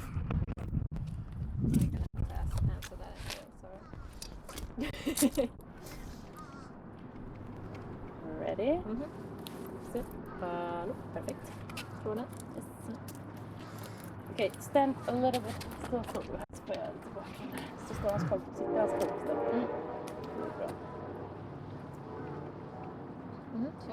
Sure. So that tweeting you did, the one that got most attention about what cops did you when they were searching the houses. Tell me about that, because people were a little bit shocked, I would say, about that. Sure. I mean, I understand that people were shocked when they hear that cops would piss or shit in somebody's house during a raid.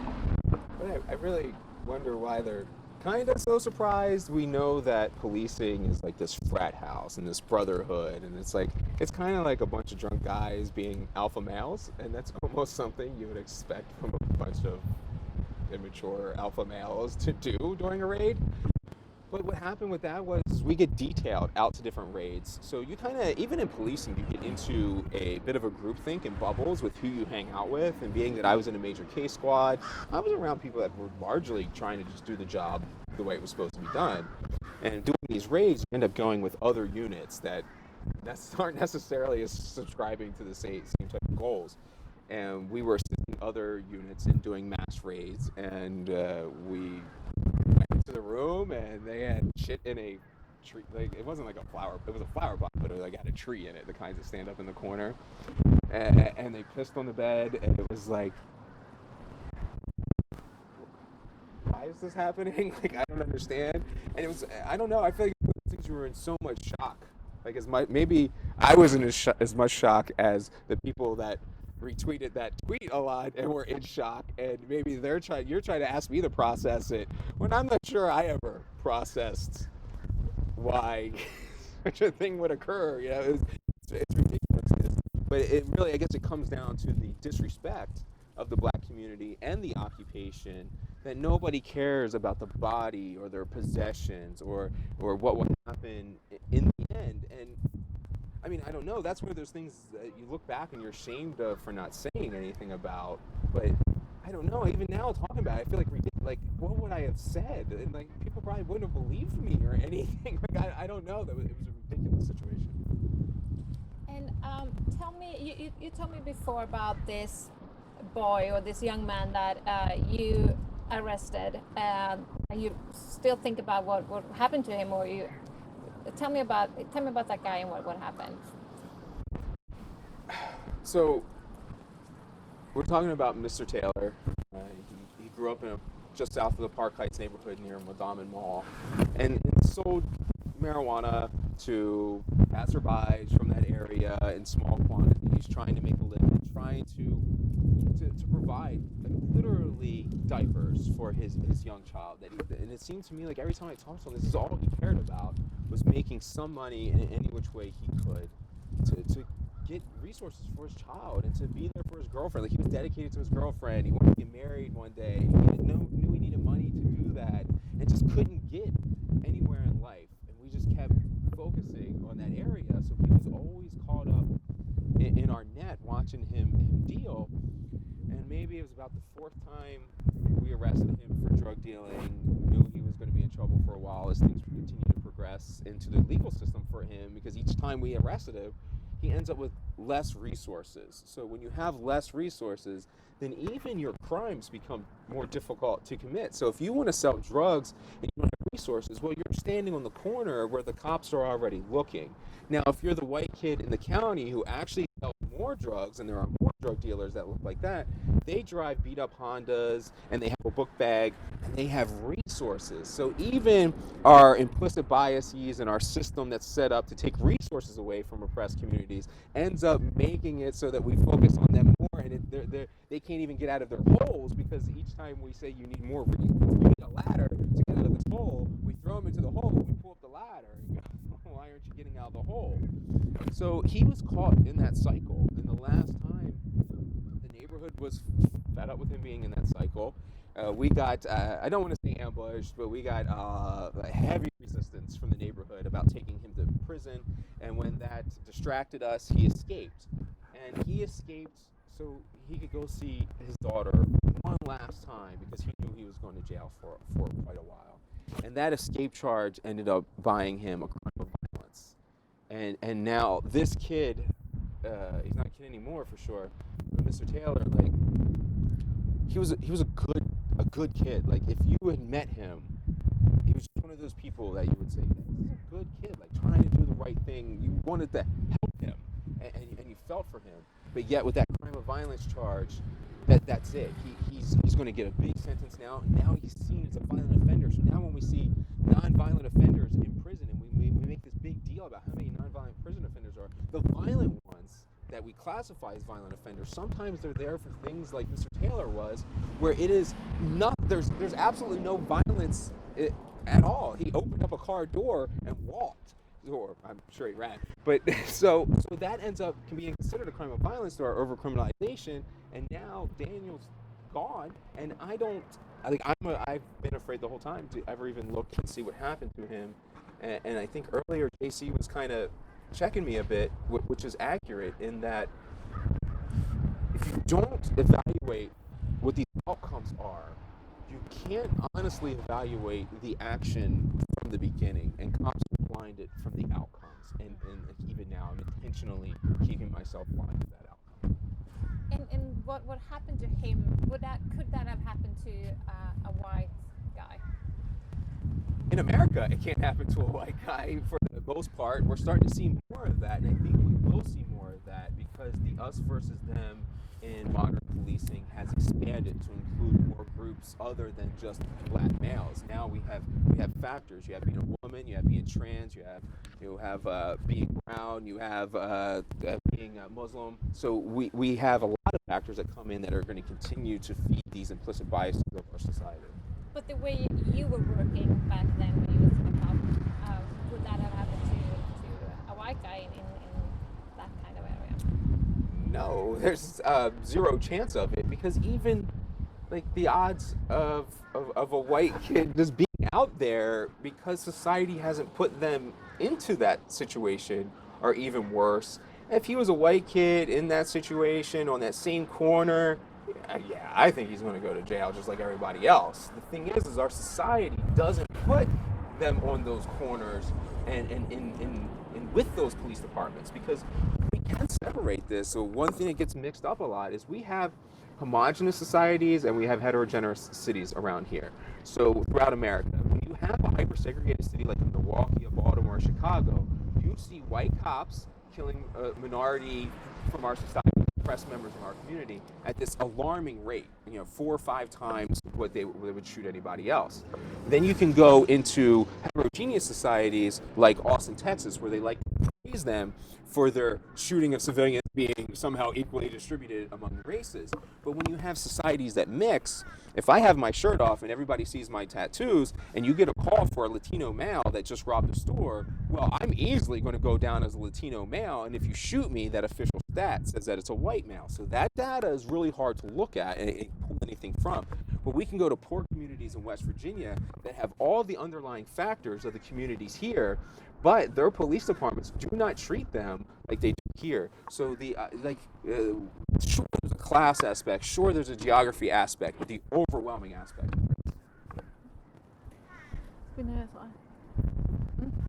Okay, great, thank you. What's up, brother? Ain't a problem, but how you doing? Oh, sorry, man. You dress like that. You try to fool me on purpose. I love that. I ain't a book. It would be very interesting to hear what they have to say. They're not going to. I know, but I would love to hear them talk. Yeah, I mean, I think the closest you would get to that is a few people in the activist community that have been there. Right. Have sat on those corners. They're pretty open.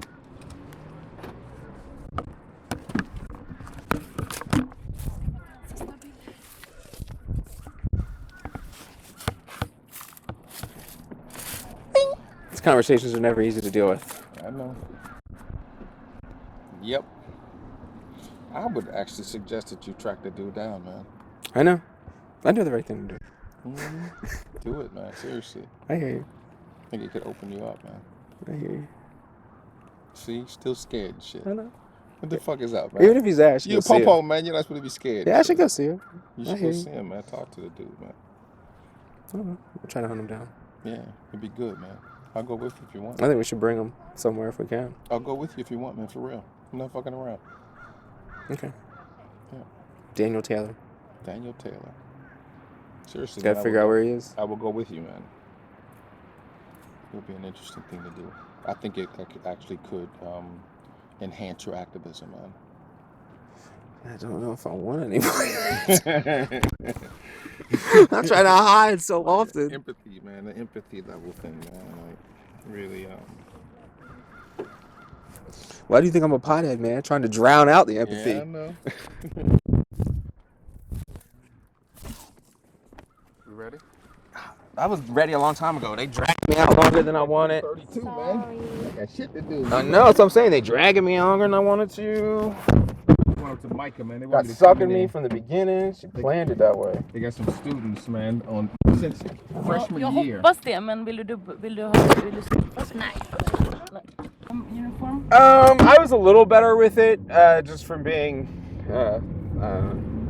charming, I guess. So I had a little bit easier, but I mean, most people really weren't going to get anywhere. with people in uniform. It doesn't matter. I mean, you're an occupying force in this city without question, and your only answer is violence. So why anyone would be cool with you is... Are there any rich areas around? Oh yeah. Yeah. It's called the White L. And this area right here is becoming that. So like These buildings looks really nice. when I bought Will be this soon. house, half of this block was boarded up. The city is dumping so much money in here right now. This place that I have right now would have sold for $150,000 3 years ago. It would sell for probably $330 right now. Oh, wow. Yeah, it's more than doubled in value in 2 years, and it's mostly because white folks are moving in. You know, and the whole area has been coming back. The city has been putting up so much money in here that it's targeted. So how much? 150? About 150 3 years ago, and they would sell for over 300 now. Yeah. Did you buy it then? Yeah, I bought it. Like I bought this from the city for $5,000 and then fix it up. So I own it free and clear right now. Because the houses here at home, they would be like the dream home. Oh, would they? Even the Yeah. ones that were vacant up there. Is that right? That would be like the perfect place to live, I think. Really? Yeah. We heard that from the Aussie crew too when they were here. Same Yeah. shit. Yeah. They love these big places.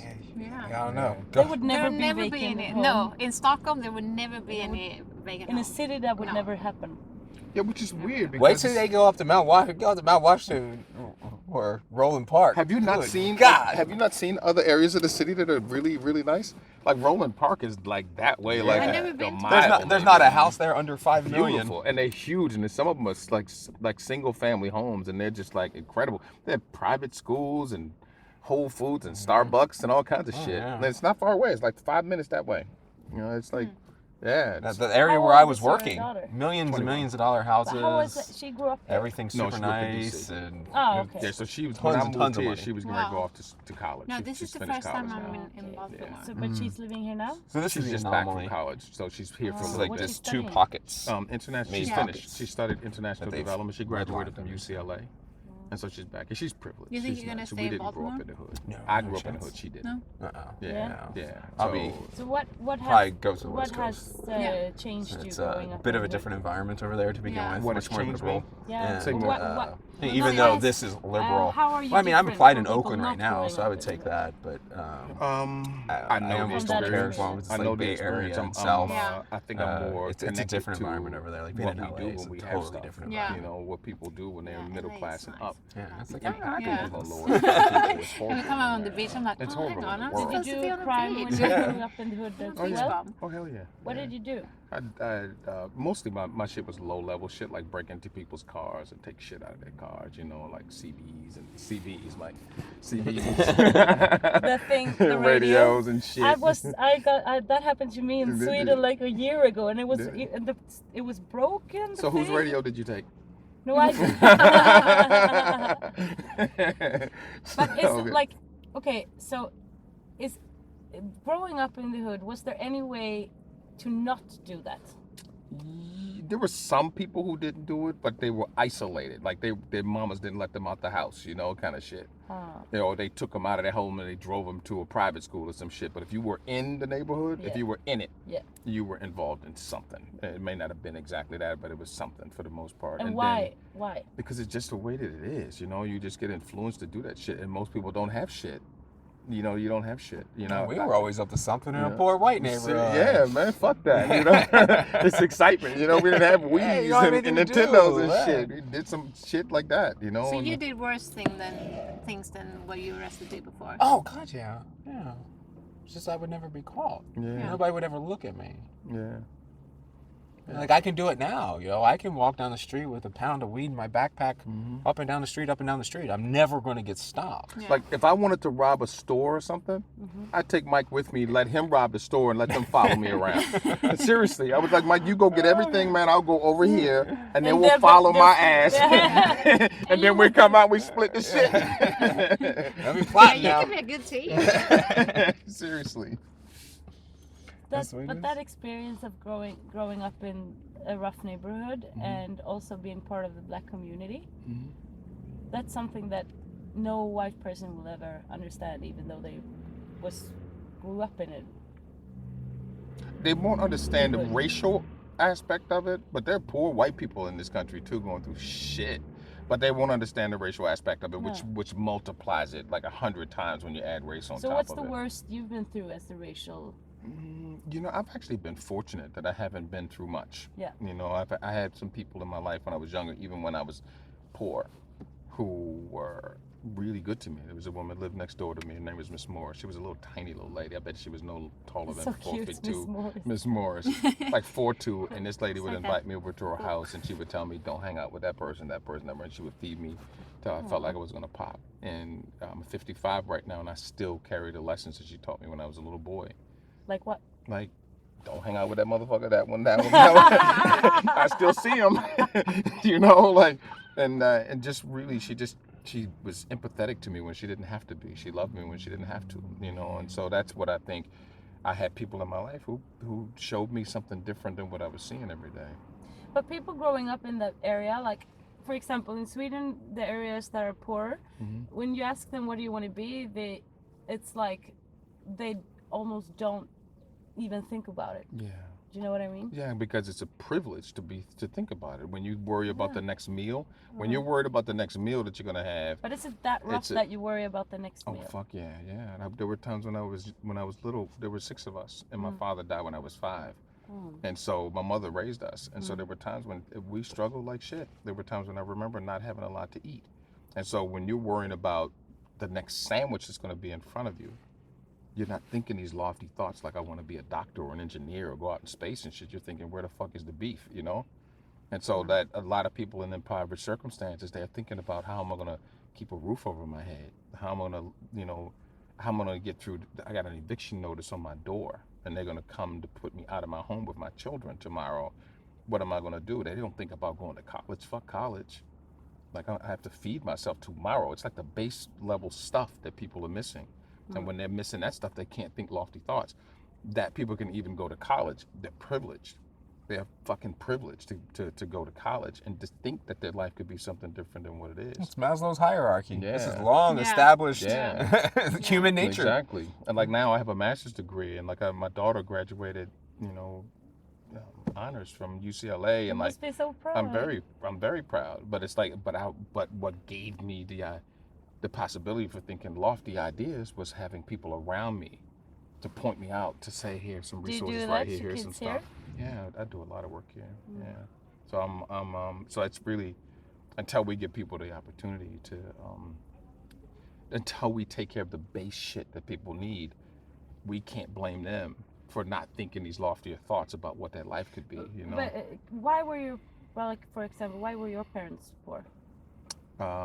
Combination of things, you know. So my father grew up on a fucking farm in North Carolina, you know, and he came from North Carolina to the city to get away from North Carolina bullshit around race, you know, and he didn't have a lot when he got here. And he met my mother, who was in foster care program in Maryland for most of her life until she met him, and then she went away. They didn't have much starting out, and then he died when I was 5, and then now she's stuck with 6 children. Why did he die?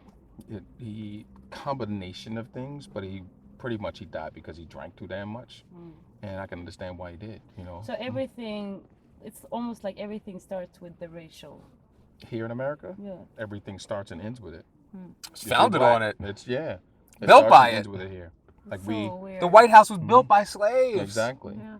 And every damn thing else, it feels like that means anything in this country. You know, it was the economic security of this country was built on black people's backs. Still is. You know, everything. Still is. Yeah. Remains. Yeah. Yeah. Ever since the economic collapse and the recession, black communities lost 70% of their wealth. So that's who paid for the housing mortgage crisis, was almost entirely borne out by the black community, who was victimized by the housing mortgage. So then we say, well, where's their wealth? Well, they've been victimized by prison, they've been victimized by bail, victimized by Wall Street. And the motherfuckers who caused the problem walked away rich as shit. Yeah. The ones here walk away, the ones there walk away. Yeah. It's almost like, coming from Sweden, where I come from, which was a very white community, like, you know, like almost no foreigners at all. It was very like, but then I've been traveling around, I've got experience, but it's like when you see the movies about America and see the news about America, like, you know, you can't really take it in. But then being here and hearing you just speak around it and talking about it, it's so much more obvious than you think, oh, that's I can send you that if you just driving the street is like, wow, this is real. Like, I mean? If you want to see this documentary, it was really good documentary. Like they just got. Did you hear, man, that the Aussie crew they got nominated for a Walkie Award in Australia, which basically means it's kind of like a Pulitzer Prize here. That Black Lives Matter piece that they did with us in it. Really? Yeah, man. Sons It's of really bitches. good. I have that too. Yeah. I have a link to that one. I just don't have a link to the Dutch one. I'll send the link. It's like what, Is it in 50 the- minutes is it long in or the something? Yeah, Something. It's really Right. good. It's about Chicago and Baltimore and Chicago. We're both in it, and it's really good. Like I mean, extremely good. Yeah. Yeah, I've been airing it all over the place, and Cool. so I can What's it send it to called? you all. It's called Just Black Lives Matter. Yeah. Okay. Yeah, and it's a really good piece. It gives you a sense of what it is like to be on the ground here, and its crew. Seriously, like I don't give a whole lot of things a whole bunch of praise. This thing, really good. Yeah. Really, really good. Yeah. Yeah, I saw one that was really fascinating also, that it was like about, you know, fighting for money in the, like they had fights in the, I don't remember where it was, but it was somewhere in America. It was like some kind of a community where they did fights and they bet on who was gonna win. I don't know what it's No, called. no, I didn't see. Oh, I don't. That may be. What's the dude, man? The UFC dude. Remember he used to do the Kimbo? street fight. Yeah, maybe that was him. Kimbo Slice. Yeah. Yeah. He's died. He what? Yeah, heart attack or something. Did he? Yeah, man, you can't be looking like that, living that lifestyle, thinking it's gonna last. Seriously, he died, man? Yeah, you Get know, the fuck out of here. when you're like 5'8", 300 pounds of muscle, man, you're not gonna last. Damn, Cardiovascular man. system's gonna toes kick out. You I can't didn't live know like he that. died, man. He's such a big fucking know. cockstrong ass. That's Okay, why, though. What did you think about, like, did anything change during Obama's time? Yeah, something changed. It got worse. Obama didn't do shit to help us. He didn't do shit. Are you disappointed? Yeah, completely. Like Did you vote on him? Yeah, I voted for him both times, and he was shit. He wasn't. He didn't do. He hit out. He didn't really get any of the stuff done that we needed to get done. He was very quiet. He said a couple things. Trayvon Martin he would look like my son. That doesn't do shit to help the people out. I don't think he moved the pendulum around race at all in this country, other than there was a black man elected to office. That was the thing that moved it, but it wasn't him. It was the people that moved him into that position, and the people changing their mind, and people shifting stuff. But Obama, he's been a sore disappointment to me. He's been a coward to me around race. And some other stuff he did decent. Like he Still ain't doing shit about North Dakota, though. Exactly. He really shows up like a coward Snowden. around anything that means anything around moving us forward in terms of racial justice in this country. But why don't you even vote? Like, why don't you want to go? I'm gonna vote. Are you going to? I'm just not gonna vote for Donald Trump or Clinton. Oh, yeah. can all go vote for I your said style. that I'm gonna you write my weren't- daughter's name in for president, and then I'm gonna vote for other people down underneath the presidency. I'm gonna vote for mayor and city council and all that shit. I'm just not going to vote for Donald Trump or Clinton. I mean, you can't be in black. How are you going to vote for Hillary Clinton, I who's can't. done these No programs that have gotten us what to if- have this conversation? No way. But what if Trump? What Fuck if? it. I'm gonna tell you, if It's Trump no worse. wins, I'm gonna tell you, on some levels, it may be universe beautiful if he wins. I'm It may be voting for Joe beautiful if he Stein. wins. And this is why. Not that he's going to be a good president, because he'll be a jackass Fuck just it like he's up. been all of his life. But people who are sitting on the couch right now, they will get off the fucking couch if he won. A lot of people who are sitting in the middle right now and doing nothing. If Donald Trump won, they would get their fucking lazy asses up and get into the fucking battle. Hopefully. They'd be like, what the fuck? We have Donald Trump, and they would get up and start fighting. Right now, too many people are still sitting on the couch. And you're not voting you for know? him. You're voting for Pence because he's going to get impeached. That dude's not going to last a year. But still, I don't want them to choose the judges and. But that's the thing is, Obama's not choosing the judges. He's not letting anybody in. Exactly. But No, but how long has it it's been not since a we new needed a Supreme Court justice now? Has it been 3 years, 4 years, 5 years? How long has it No, been? It's only No, been it- like 6 months. Oh, Yeah. no, it's been longer than that, right? Year? No, since Was months it a last year. summer? no, it was this summer. Yeah, it's this summer. No, It was at the yeah. Jewish thing when we did that Jewish thing. Yeah, Was it it was this this summer. summer? Yeah, that's the way we did it when we did it at the It seemed like it was so damn synagogue. long ago, Yeah. man. So No, that was last fall. It was cold last winter. That was about a year ago. Yeah. Yeah. No, it was not. It was during the primaries. No way. It was super cold. Yeah. I remember that day. I was burning cold. Remember we were trying to get into that synagogue. It was so cold. And I went in there and all the Jewish people, I was like, hey, today's a good day. Scalia died. And they're like, yeah, we know. That's right. It was the same damn day. That's right. It might have been, but it was like early spring. No, it was cold as shit. It was the coldest day that I can remember. Yeah, it was cold. Google it. It was brutal. Because I announced it that night that the dude had died, man. It was snowing out. Yeah, it was. Maybe you were somewhere else where it's snow in April. Okay, I say February April. 13th. Was it? February 13th. Okay, so we're still in the primaries. Maybe. I don't know when the primaries start. I don't know.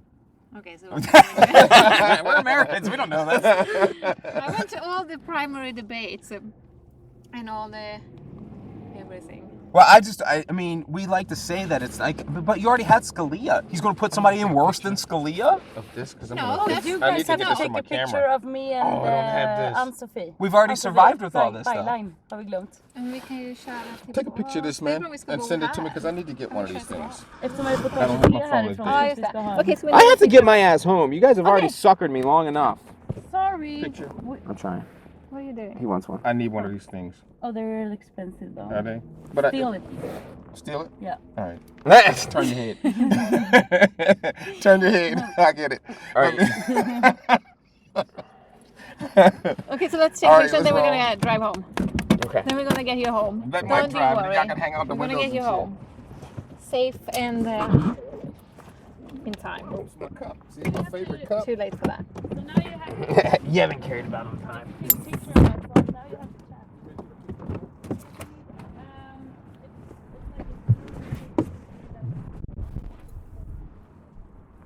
It's like a byline.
Be good, safe, brother. Bye. Hey, Mike, I'll let you know about that Chicago thing. We're working out the dates now, right? LA too. Okay. LA.